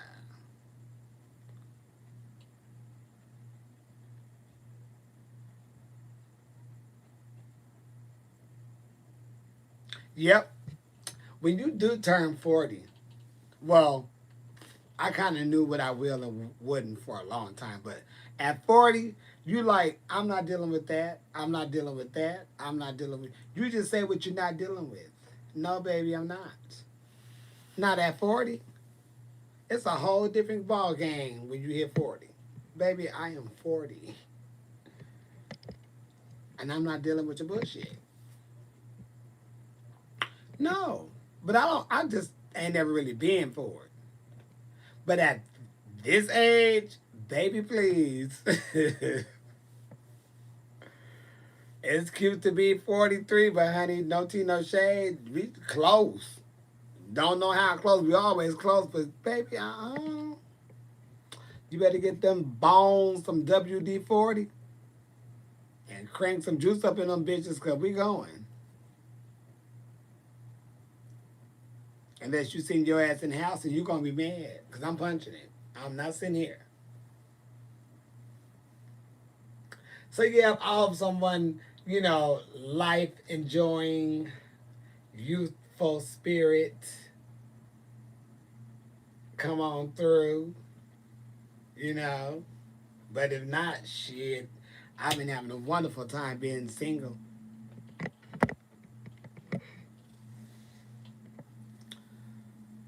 What was it like? Because you, 30 plus friends was always trying to impress young people. Yes. Well, I'm 43 now. Praise the Lord. In my 30s, uh, I was I was the same. Cause I had when I turned 30, right at 29, about 29 or 30, I had here.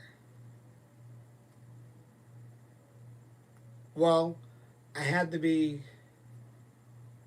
30.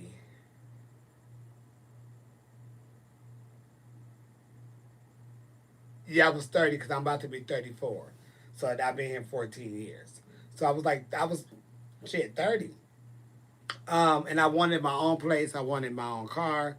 I wanted, you know, I was working good already in drag and stuff, and I already had a car. I just wanted to be like grown. At 30, I wanted my own shit, and it worked out. So, and I never been the type to try to please people or, try to be around people. I always been like, if I got a kicking it partner, then I got a kicking it partner. We homies be going out. But if I didn't have that, I'd go out by myself.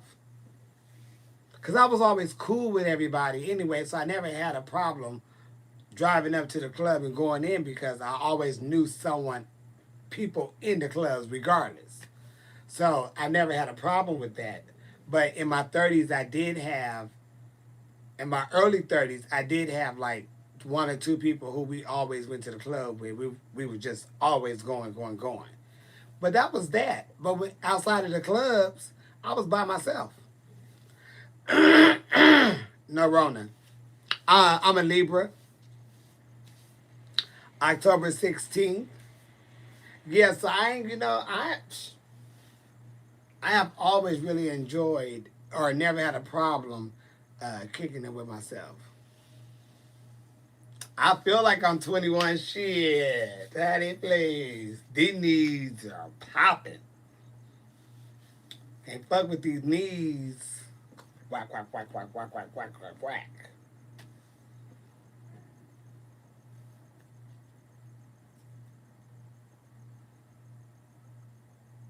You just turned 50. What you are gonna be like when you turn 50? Very, very soon. Just I hope I still be youthful and getting my jush and healthy at 50. Shit. I sure hope so. I pray I know so, as a matter of fact. But shit. I'm always cause for real, like for myself and like life and what I do, it was just fun. I just had so much fun doing what I do. It just always was. I have a job where I enjoy doing, where it's not me working. I don't feel like I'm working when I'm doing drag. I feel like I'm having fun. So that makes it a lot better. And your time goes so fast and so smooth because you having all this damn fun. And hell, before I knew it, shit, I was 43. And don't, feel it. Some people do a lot of things. Some people Um, you know, whatever. But I'm shit. I thank the Lord I'm still healthy. So you know, shit. And it plays in what you do, what kind of stuff you do to your body. Like if you do hard drugs, if you drink a lot of hard liquor, if you're not getting enough sleep, water, you know, you got to watch what you do to yourself. And I had already drank all the liquor I could drink from shit, no tea, no shade, from at least 15, 16 until hell, my late 20s. I used to get fucked up. Never missed school. Always made it on time to school.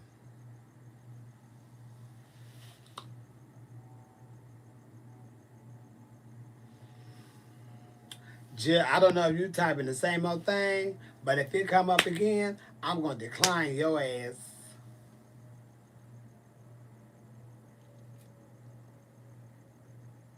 See how I roll? Look at God. Oh, okay.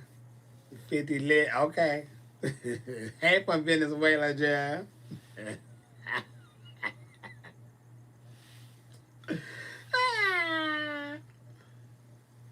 Shit. Okay, baby, it was finna come popping through here. You hear me? It was.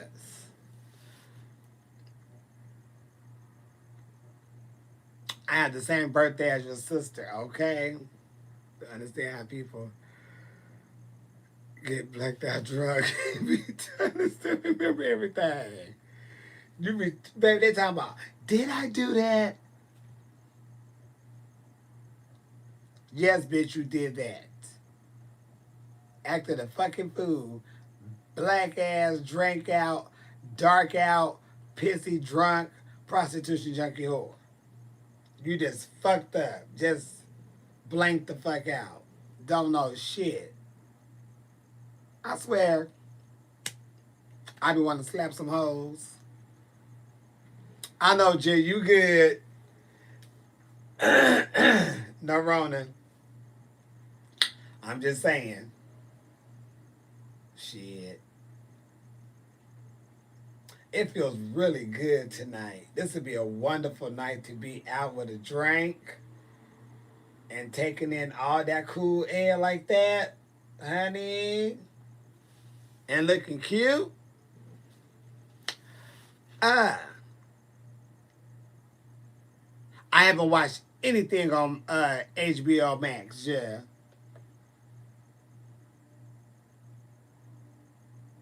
Oh, I have been fucked up before. Oh, I've been fucked up. Don't get me wrong. I've been fucked up. Shit, I've been blitzed ass, lit ass, drunk ass up. I had my moments.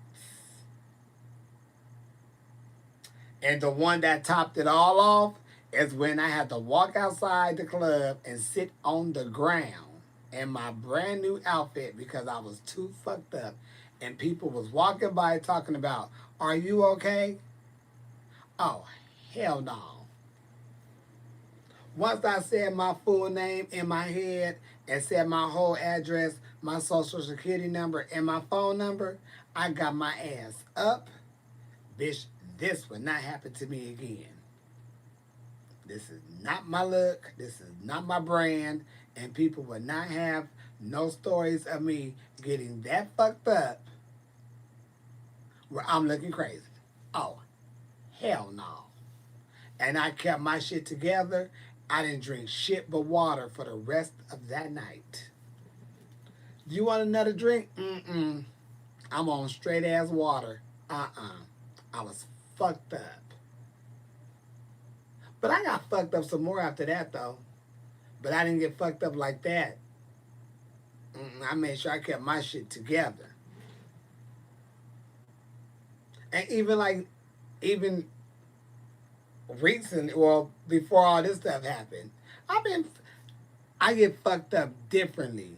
You know, I drink wine. So I know by that first glass of wine, But if I have 2 or 3, I'm going to be fucked up. And if I have 3, I'm lit and I'm sick in the morning. Depending on how strong it is. But I can always tell by that first glass. Like, ooh, I may need to hold off a minute. Let me separate these because I'm going to be lit way too early. So, I know how to do stuff like that. Well, I learned how to do that. But I would smoke about, say, 2 blunts, 3 blunts, whatever, before I go in the club. And probably end up smoking before I got to the club. And then I go in there and I drink this wine. And then they would give me another wine. Bitch, I'm fucked up. Y'all drinking liquor, that's fine. And y'all can handle that. But I'm telling y'all, this wine is hitting me another way. And along with this weed, bitch, I am real cool. So, other people don't think wine gets you fucked up. But I tell everyone, baby, if you drink you a couple of glasses of wine, your ass gonna feel something.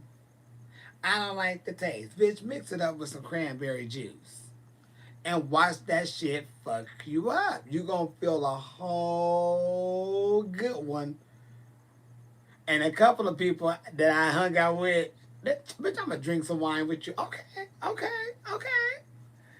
They was like, bitch, I'm fucked up. I know you are.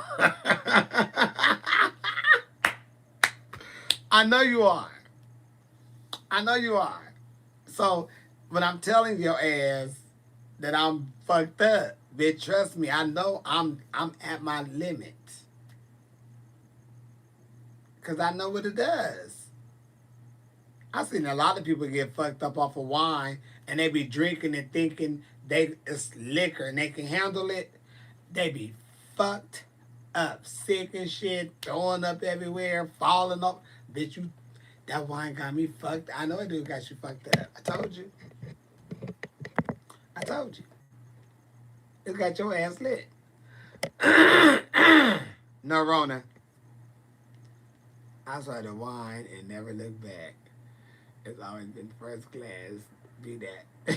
And that birthmark. Yep.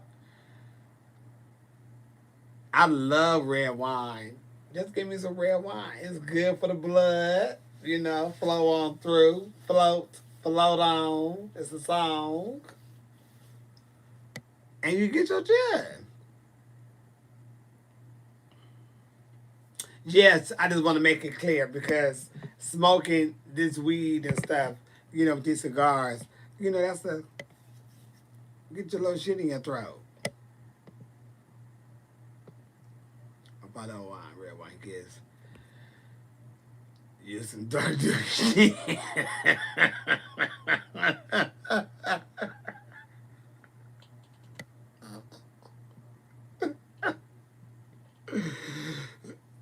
One of the jushies over here saying when you drink a bottle of red wine, it gives you dark dookie.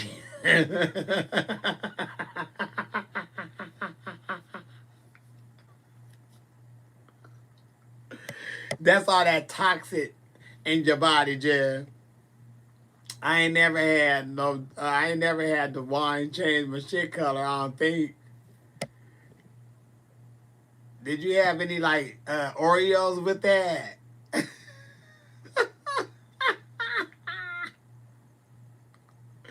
You don't mess with the sweet, get you dry. I can deal with. You know what? I don't know. I had them. Just give it to me. Just make sure it's red, and I'll be cute. No, Rona.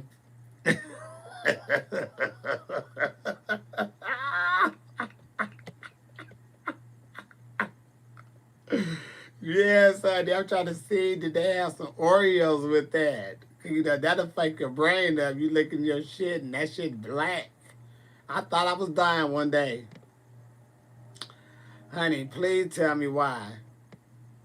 That happened with me with Oreos and with the red Cheetos. When the red Cheetos first came out, the Flaming Hot, so whatever they called. the Flaming Hots. And Cheetos was my favorite potato chips when I was a child. So, and I love hot sauce and hot stuff. When I tell you, I was eating them motherfucking Flaming Hot Cheetos like 2, 3, 4 bags a day. No problem. They were just what I had with me. They were just my snack to go. I could never go wrong. I went to go use the restroom and went to go wipe and look. Baby, it was red. The water was red. I thought something had cut me. I didn't know what was wrong with my asshole. I didn't know what the fuck was going on. I had to call my friend over, honey, look at my asshole and see, what do you see? Because I don't know if I'm not seeing something right, but I'm laid on the floor. I got my legs cocked all open, the mirror all in my ass. I'm just trying to see what is going on. I'm panicking. I mean, I'm having the worst time ever. And it's just red. So, he comes over, whatever.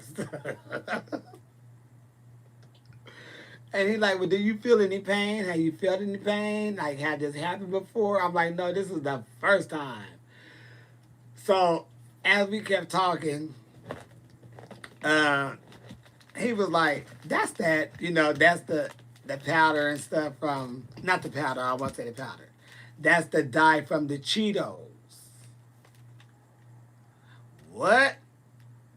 Because he was like, well, what did you eat and all this? And I was like, well, I have bags of them Red Hots. He's, the flaming cheese. He said, that's what that is. That's what you shitted out. What? Honey, I still went to the doctor. Baby, look, let me tell you what happened. And then when I told him like what color it was, he was like, no, you fine. That was what that was. Because I didn't know what that was coming out my ass. I didn't never have no red shit coming out of my butt. Bitch, what?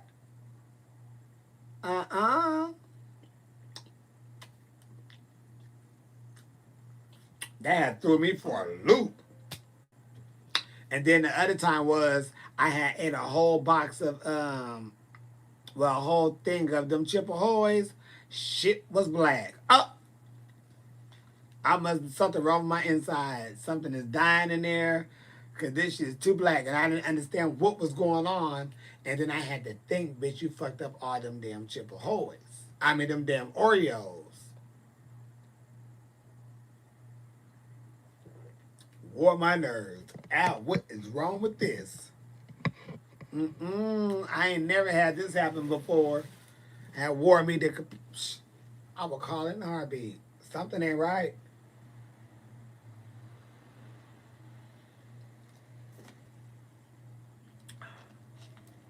I don't know. Things happens. I was traumatized, yeah. I was praying up the storm. When I tell you I had some prayers coming through me, I didn't understand what was going on. I'm like, what is inside of me that's bleeding? Like, what? I'm just like, you know, and I know I ain't had no sex in my ass in a minute, so that I know it wasn't that. I didn't know if it was hemorrhoids. I ain't never had hemorrhoids before. I didn't know what the fuck it was. I kept calling my mama, hanging up before she could answer the phone because I didn't want to tell her. My nerves are so bad. What is wrong with my ass? Oh. And it was nothing.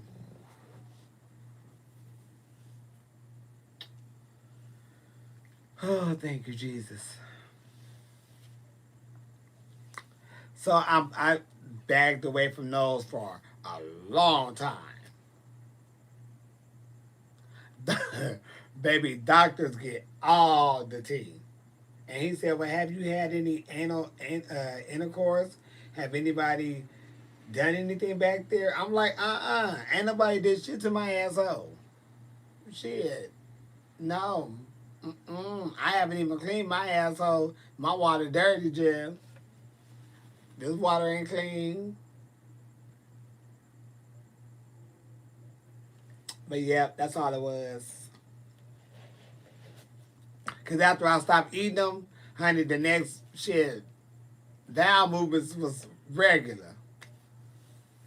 But I still had to just let him go see your doctor is hot and gay, so it's kind of awkward. Because you got to sit up there and bend your asshole all open. He fine as hell. You gay, he gay. And you just in there just in a porn position. And he got to check all in your shit. And can't even go up in there and get up in your walls.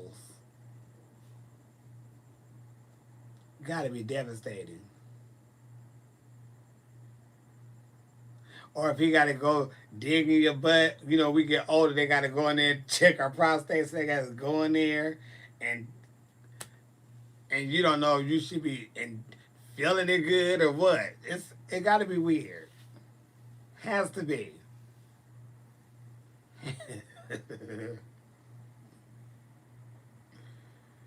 And he just know all your business.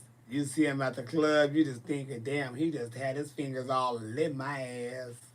Tubes and shit. Doctor done lifted your balls, told you to cough, spread them up. Your doctor, fine as hell, and just doing all the shit and can't even get up in there because he at work. Go to the club, and he don't even like your type. He like a whole different type, and bitch, you just devastated.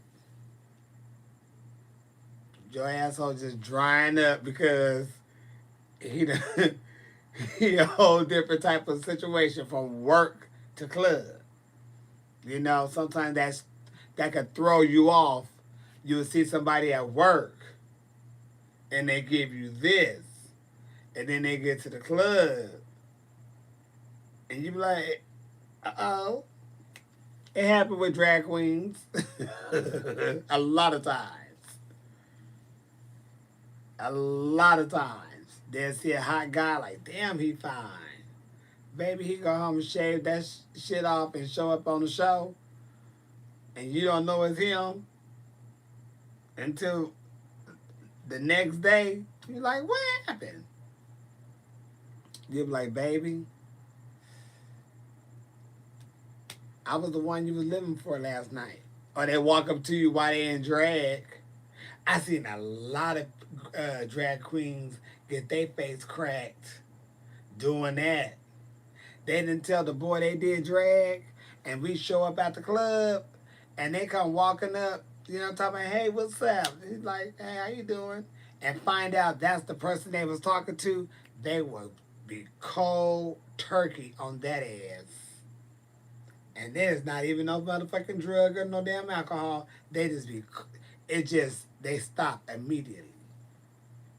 How did you get out that? How did y'all stop talking? Cold turkey. He walked up to me. Well, he walked up to me. He was in drag. I seen so many people get dissed like that until I just knew automatically, you know, you ain't gonna, guys don't date drag queens. But I didn't have no problem.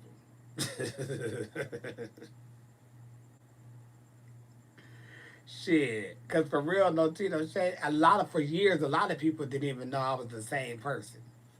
But my boyfriends didn't care. But the last two, they didn't care. Shit, honey, I'm about to do this, yeah. Have me some fun. But they didn't care. My last one, we used to like talk about it for like a minute.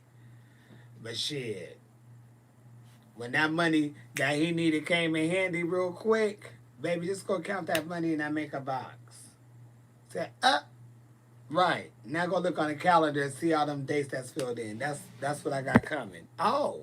Oh. I'm about to quit this job.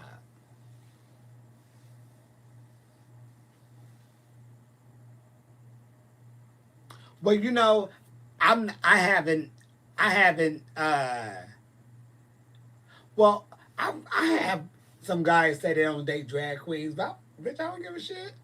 But I never walked up on a guy who I was talking to or trying to get to know while I'm in drag. I always kept that separate. Not that I was ashamed of it, because I just didn't want to be. That's not my life. That's just work, you know? So you don't need to know my work. You just need to know me. But if you can't handle my work, then get the fuck out my face. Because I got to pay these bills. I make bills over here. And I got to work to pay these bills that I make. I made them, so I got to pay them. You know? So that's how it works.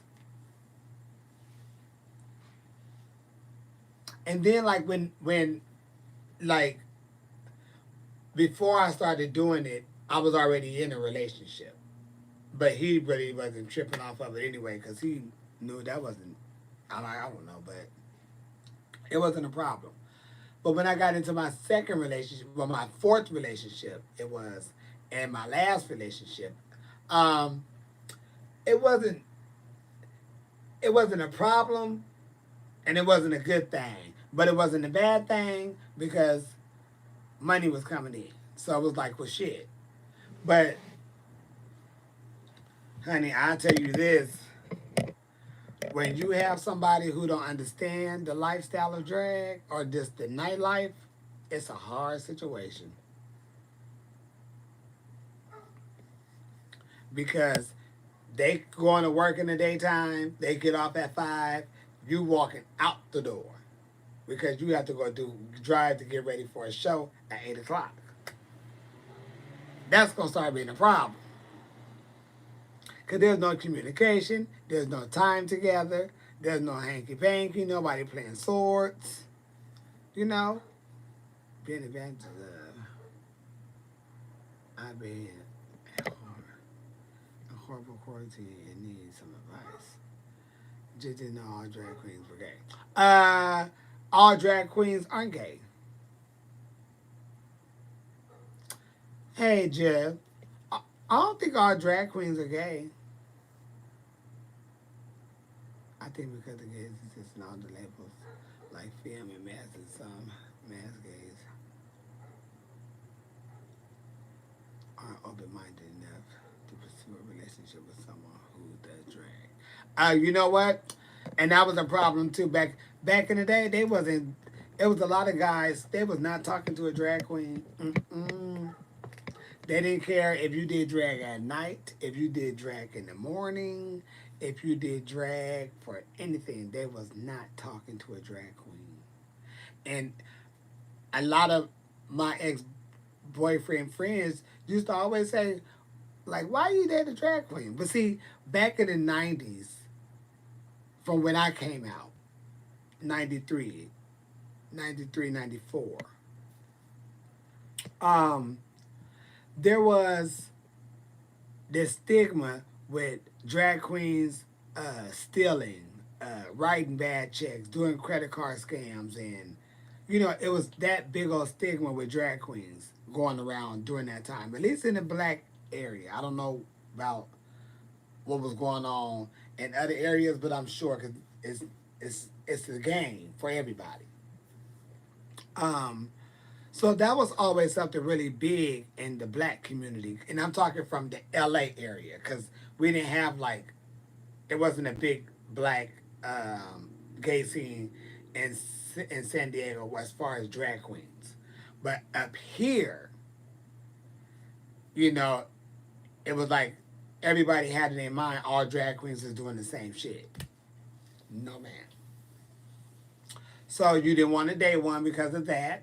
Because you think you try to date them, they'll steal your checkbook and go write checks with their friends and do all this. It was just, all that was mixed in. And it was just a mess. But you found some who didn't mind. But then you have their friends who were questioning, why would you, man, you dating a drag queen and da-da-da-da, da-da-da-da. But like my boyfriend used to tell them, y'all don't know him when we together or when we out. Like y'all see a drag queen in the club, but he not walking around in no gowns and shit. Like this, he's more, it's, you know, they didn't understand until they had a chance to get around me to see He don't talk shit about drag. And after I whooped that ass in spades and was talking shit with them, you know, they had a chance to see that all drag queens are not the same. And when they found out, oh, he working too, baby, ain't nobody writing no checks. And that was just a bad stigma that was stuck with drag queens. You know, at least in the black area. And I'm sure in everybody else area too, because that was the thing to do. Every bitch is writing checks and shit and doing credit card scams. That was what happened. But you know, drag queens have it very hard. Some do, some don't. I will say this: it seems like it's really bad in the black community because it seems like I find more relationships in different races than I do find them in the black community. Latins have relationships all the time. They be drag queens. Um, Whites, the Filipino, Chinese, Hawaiians, Samoans, everybody that I see, a lot of them always be in relationships. It just be when it comes, you hardly ever see a black drag queen and with their boyfriend who is black to walk in the club together. Now you would see a black drag queen, but a lot of times they're in a interracial relationship. And then the same people that won't walk in the club with us be upset. Well, how you gonna be upset because we found somebody who's not afraid and who's not ashamed to be with us and to walk in the club with us? And your ass is upset. You won't do it.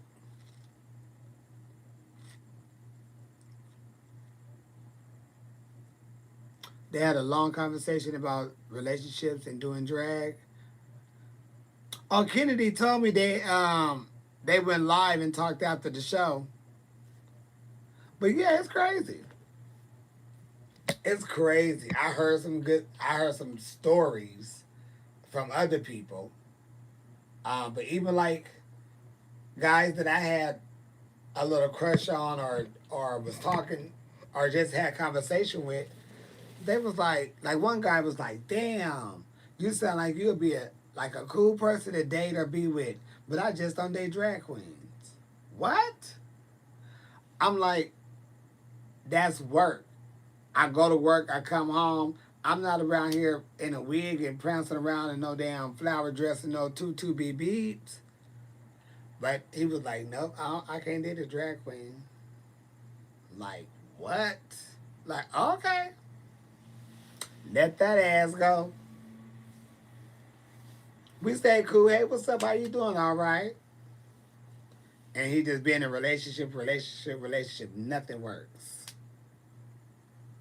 And all he could say was, "Damn, you still doing your thing. You looking good out there." Exactly. You know?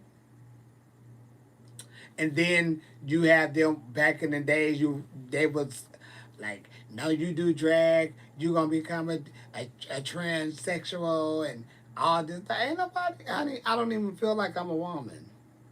So why would I do that? I don't want to be a woman. I don't feel like I'm a woman. I never felt like I was born in the wrong body, so why would I do it? You know? It's just a lot it was just a lot back in the 90s. And I'm sure it's even more now, but it's a lot more accepting now because drag is so big and popular. So now you have to worry about the people who want to be with you for you and not because you have this name and or whatever. Because a lot of people will just be with you just because you have a name. And I got tired of that shit. And this is before the race, because you be in the city popping it. They know you popping in every club. What happens in every club? You get in for free. Bitch always performing. So you get all the drinks for free. You get to be in the in crowd of it, that's what you want to call it. You get to be in all this VIPs and all this. that's exciting to some people who like to be in that. But some people love it so much, they just love the fact that they're going to do it. They don't love you because they networking their asses right on through everybody that you taking them to. Everybody getting to know them. They being cool with everybody. Baby, please.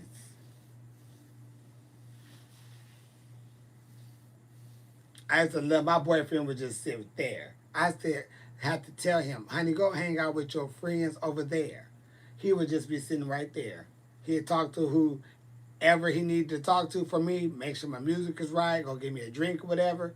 But he wasn't sitting there trying to socialize with everybody, and he was just there. Then I go out there.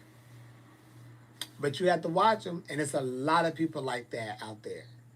A lot of people will try to be your friend or try to be with you because they just trying to get into the door. Baby, there ain't no door.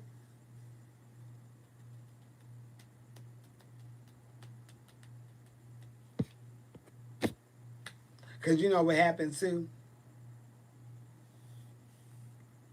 Oh, sure, what's his bad? Because you know why? Honey, ain't nothing been right. But I'm glad I didn't end up with him anyway, though. You know, I'm glad I didn't. It just, no. I'm glad. I'm so thankful for everybody who I had some type of crush on or something that either turned me down or I just had a crush and never said nothing. I'm so thankful that we never hooked up because some of them don't look good. Some of them weren't no good. You know, so I'll be so thankful. Like, thank you, thank you, thank you, thank you, thank you. I missed that. Shit. Close the door behind you, lock it. Make the doorknob hit you with the good Lord split you. Yes, indeed. But shit, honey, ain't nobody got time for no bull.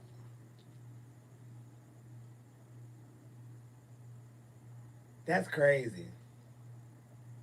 I bet you use a bitch and just say fuck a bitch. It's some shady ass motherfuckers out here. And people really think I just I'm always cool to kiki fall out and chill with you in the moment. But I'm not trying to have nobody in, with me. I've been down that road. I had that. That was cool. It didn't work out. But a lot of people just want to get so close. And I don't like people who like to get that close like that. And they keep like being aggressive with it. Then I tell them flat out, baby, if you don't chill. But it just it's crazy. It's really crazy.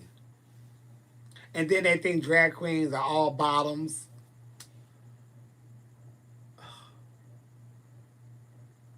Baby, how dense can you be? They always think drag queens are bottoms. That's not true.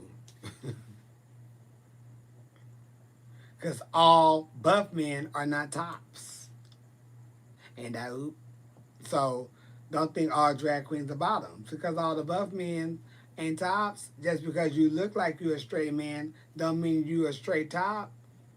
No, your knees and hands, Blanche.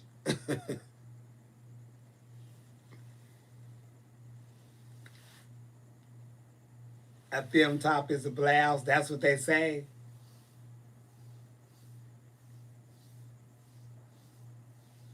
I'm like, well, baby, what are you, a tank top? Shit.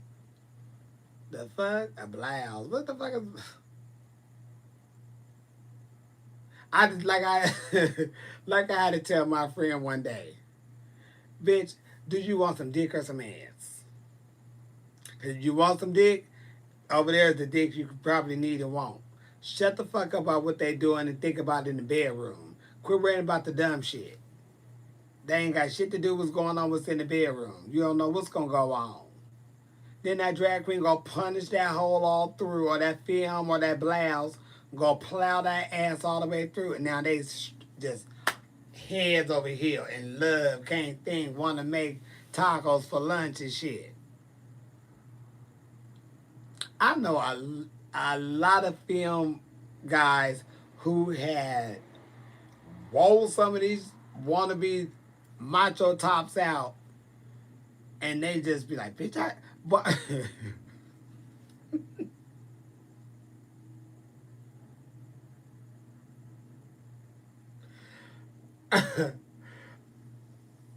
I know.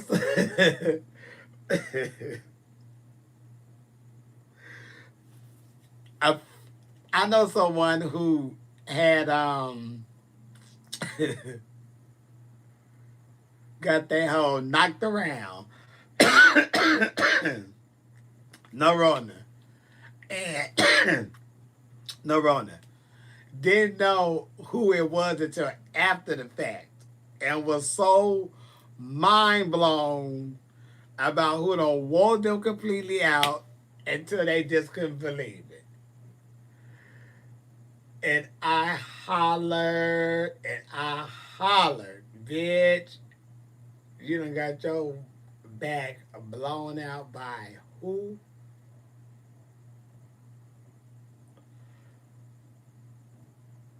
And now you think you like them? Yep, they done tore your ass up, bitch. You done backed up on something, wore you out, turned around, and it's your girlfriend.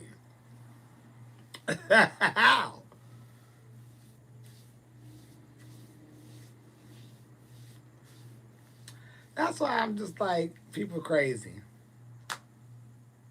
Yeah, wore that hoe out, wore, tore that bitch up. Bitch, I had to look back to see what was going on. Who is this? And bitch, your hat fell off. Your sister done wore your back out.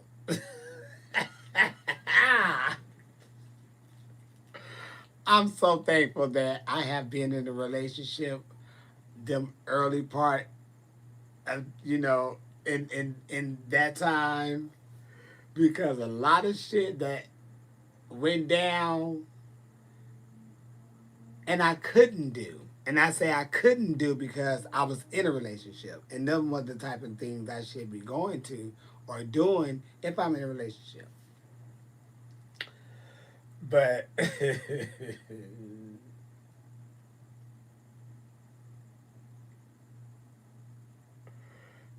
I just been so, I've been really good and blessed, honey. Because I'm not saying that I would have went, and I'm not saying I wouldn't have went. But if I was single, I probably would have went. Not saying you had to do anything, but that hoe got knocked around in the asshole by one of his good Judies. Tell that ass up, now you in love, bitch. Uh-huh. But it's hard, so when people do ask me about doing drag, I always, try to throw that in there. Your dating life is going to suck, probably. You know, you could be hot as a boy. But sometimes they know you put on a little Gilda, honey. And if you real super fine, and it's just like, damn, honey, and then you get in drag and you just be ugly and strong, that turn people off too. Because if you ugly and drag and you not a good performer, baby, they don't want to fuck with you.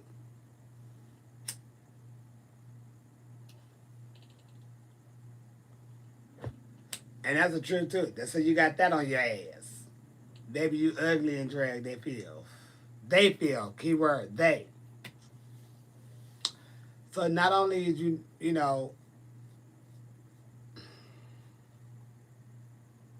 but I did say I will date a drag queen. People ask me, would you date another drag queen? Why wouldn't I? Shit, we ain't playing swords with drag on. We not The drag queens ain't dating each other. It's us. This is work. They need to have their shit. I have my shit. Um, you know, you have your status up in there, and I have whatever my status is. I'm not here to do all that. People want to, oh, help me do this and help me to help. I need you to get your shit together. Yeah, but drag queens going together that's nothing new. I have a few friends who go together, and they both drag queens. It works. It ain't nothing wrong with it.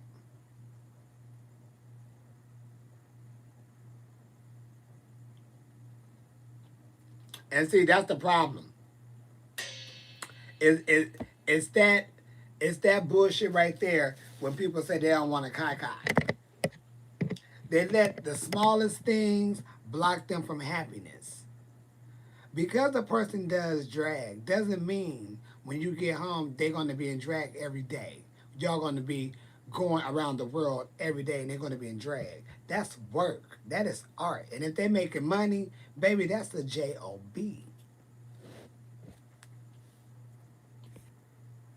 And it's not kai kai.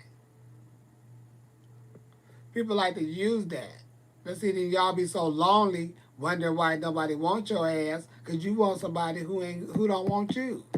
But you got this wall up against someone because of what they do as far as work, job, entertainment, until you just X them out. But if you looking for love and happiness, you can't close no doors. Cause you don't know where it's coming from if you want it.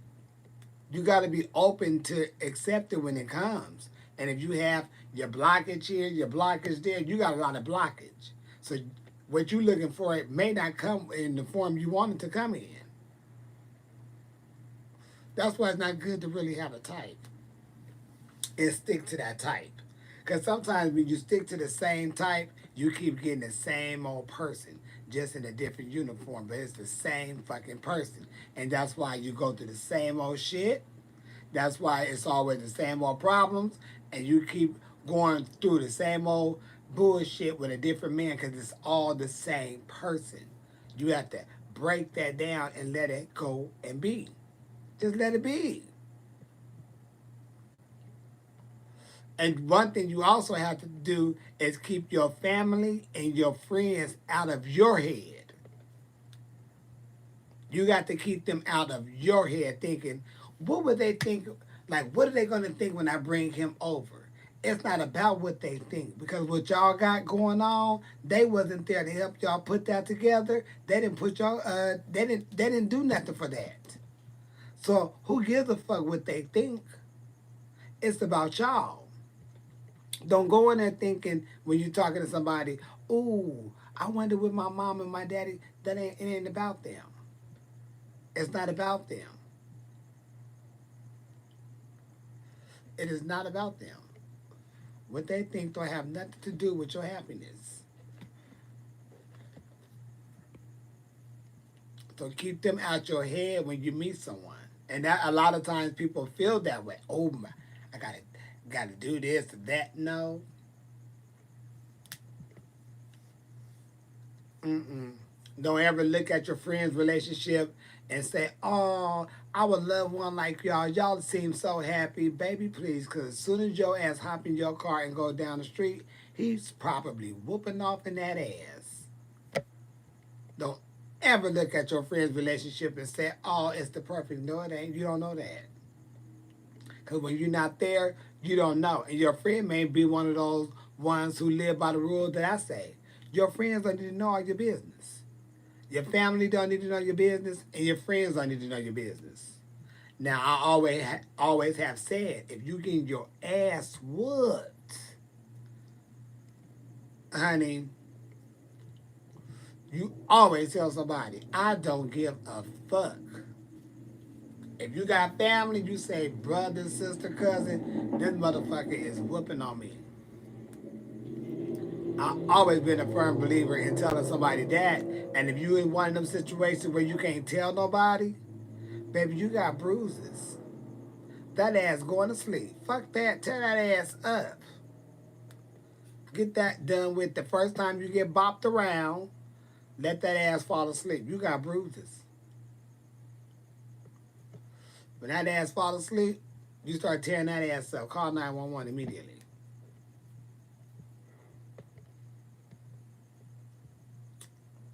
I don't know, but shit. You made me a Palm Springs chill bar.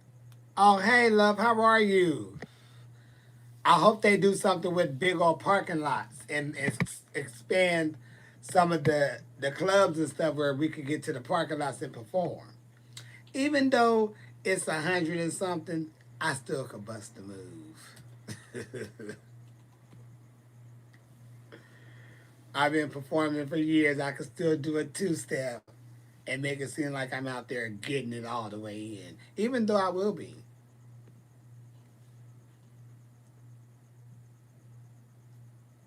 It's not worth the risk to keep it. Nah, not if you're getting your ass whooped.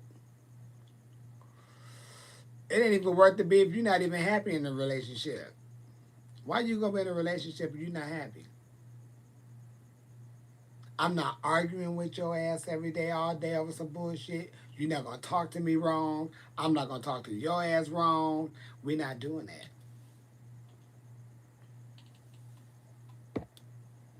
We're not. We're not. I just, baby, I can't do that. I cannot do that.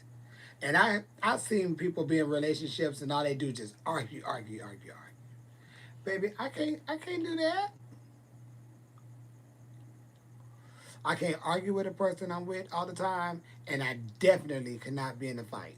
If we have to fight each other, we can never be together. Because I'm not friends with anybody I have to put hands on. No Rona.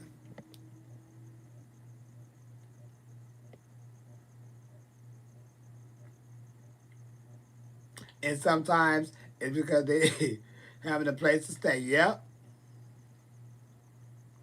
Life has always been too short for the BS.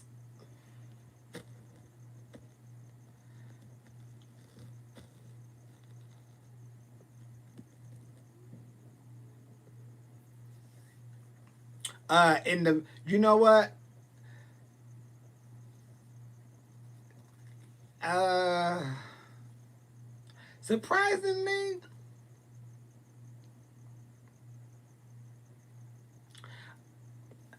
I really don't even wear purses and clutches and stuff. I really don't, because what I have on me be my car key, my ID, credit card, money, well, ID, little bit of cash, credit card, and my phone, and those be right here at my breast.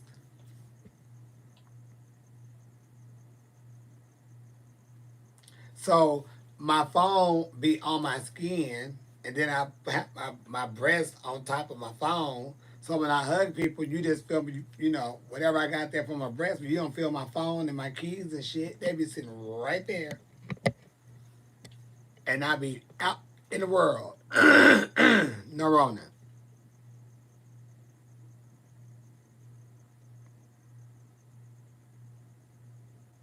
Yep. So I really don't be having purses and bags and shit because I don't bring touch up uh, shit because hell, I don't be in the club sweating like that without being dragged. And that's all I need on me. And then like if I know I'm smoking, which is probably 100% of the time. Depends on what's going on. Um, I may need my perfume, but once I spray my perfume on me and I don't have it on me, I don't smoke. Mm-mm. I don't smoke because I don't have nothing to block that smell when I greet people and do all that. So if I don't have nothing on me, I'm not smoking shit. Because when I'm done, Oh, and I may have my little Mentos gum, little couple of pieces. I'll put it in some foil or something. But shit, nah, I'm cool. But if I do have a purse, I do keep my perfume in there. Because I know I'm finna smoke. And I have, what, 3 purses, I think? Because I hate purses. I hate purses. For myself. Give me one good black bag, and I will wear that bitch from here to next Sunday. I don't give a damn. Give me one good black bag. And I have the same purse for at least 15 years. I have this one black purse that I have for years. I do not like purses at all. That's one thing I ain't never been a fan of is buying a fucking purse. Bitch, fuck that. Some shoes, I'll go all crazy for I'll go all crazy for some shoes. But for a fucking purse in a bag, that ain't never been my tea. I just ain't never been into it. And I keep saying, oh, I'm gonna get into, some bags. I'm gonna start wearing bags and all this and all that. But then it's like,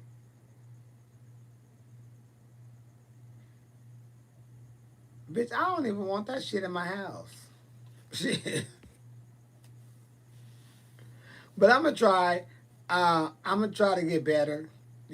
At one point I used to have bags and stuff, try to get different bags and stuff. Um, but shit, I'm I I prefer not to have one, but I have the same black bag, the same black bag. I know it's probably bad, but I don't give a damn. No, Ronan. A few years ago, and was so geek. You was so sweet, queen. Oh, thank you, Jim. Overrate all the bags. Husband got them. Okay.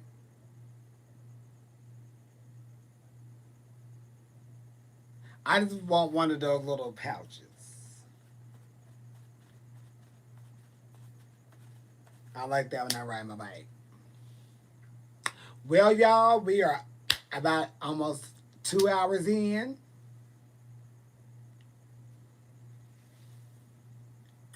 You're about to turn no running into a what? Into a drinking game. Okay. Baby, that no running game gonna get y'all somebody fucked up. Hey from Dago Jim. Well, you guys, it is 11:11 p.m. here. And I had a wonderful time chatting with y'all. A fanny pack. Yeah. I hope it be really good, and I hope people quit putting them against each other, saying who's better than the other. They're both great women. They have some wonderful music out there with some great memories, and I wish people quit putting the beef there that are doing that messy Marvin middleman stuff. We don't need that.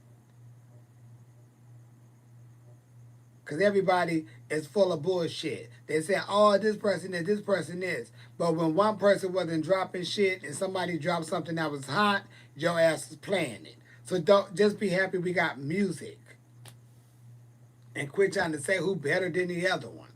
Because we always fuck up shit by doing dumb shit. So when it's time to vote, make sure y'all don't do no dumb shit by not voting. We need to vote blue to get out of this. That's the only way we're going to get our asses up out of here is by the blue side. Because if we stay on this red side, everything that's happening is happening on the red side.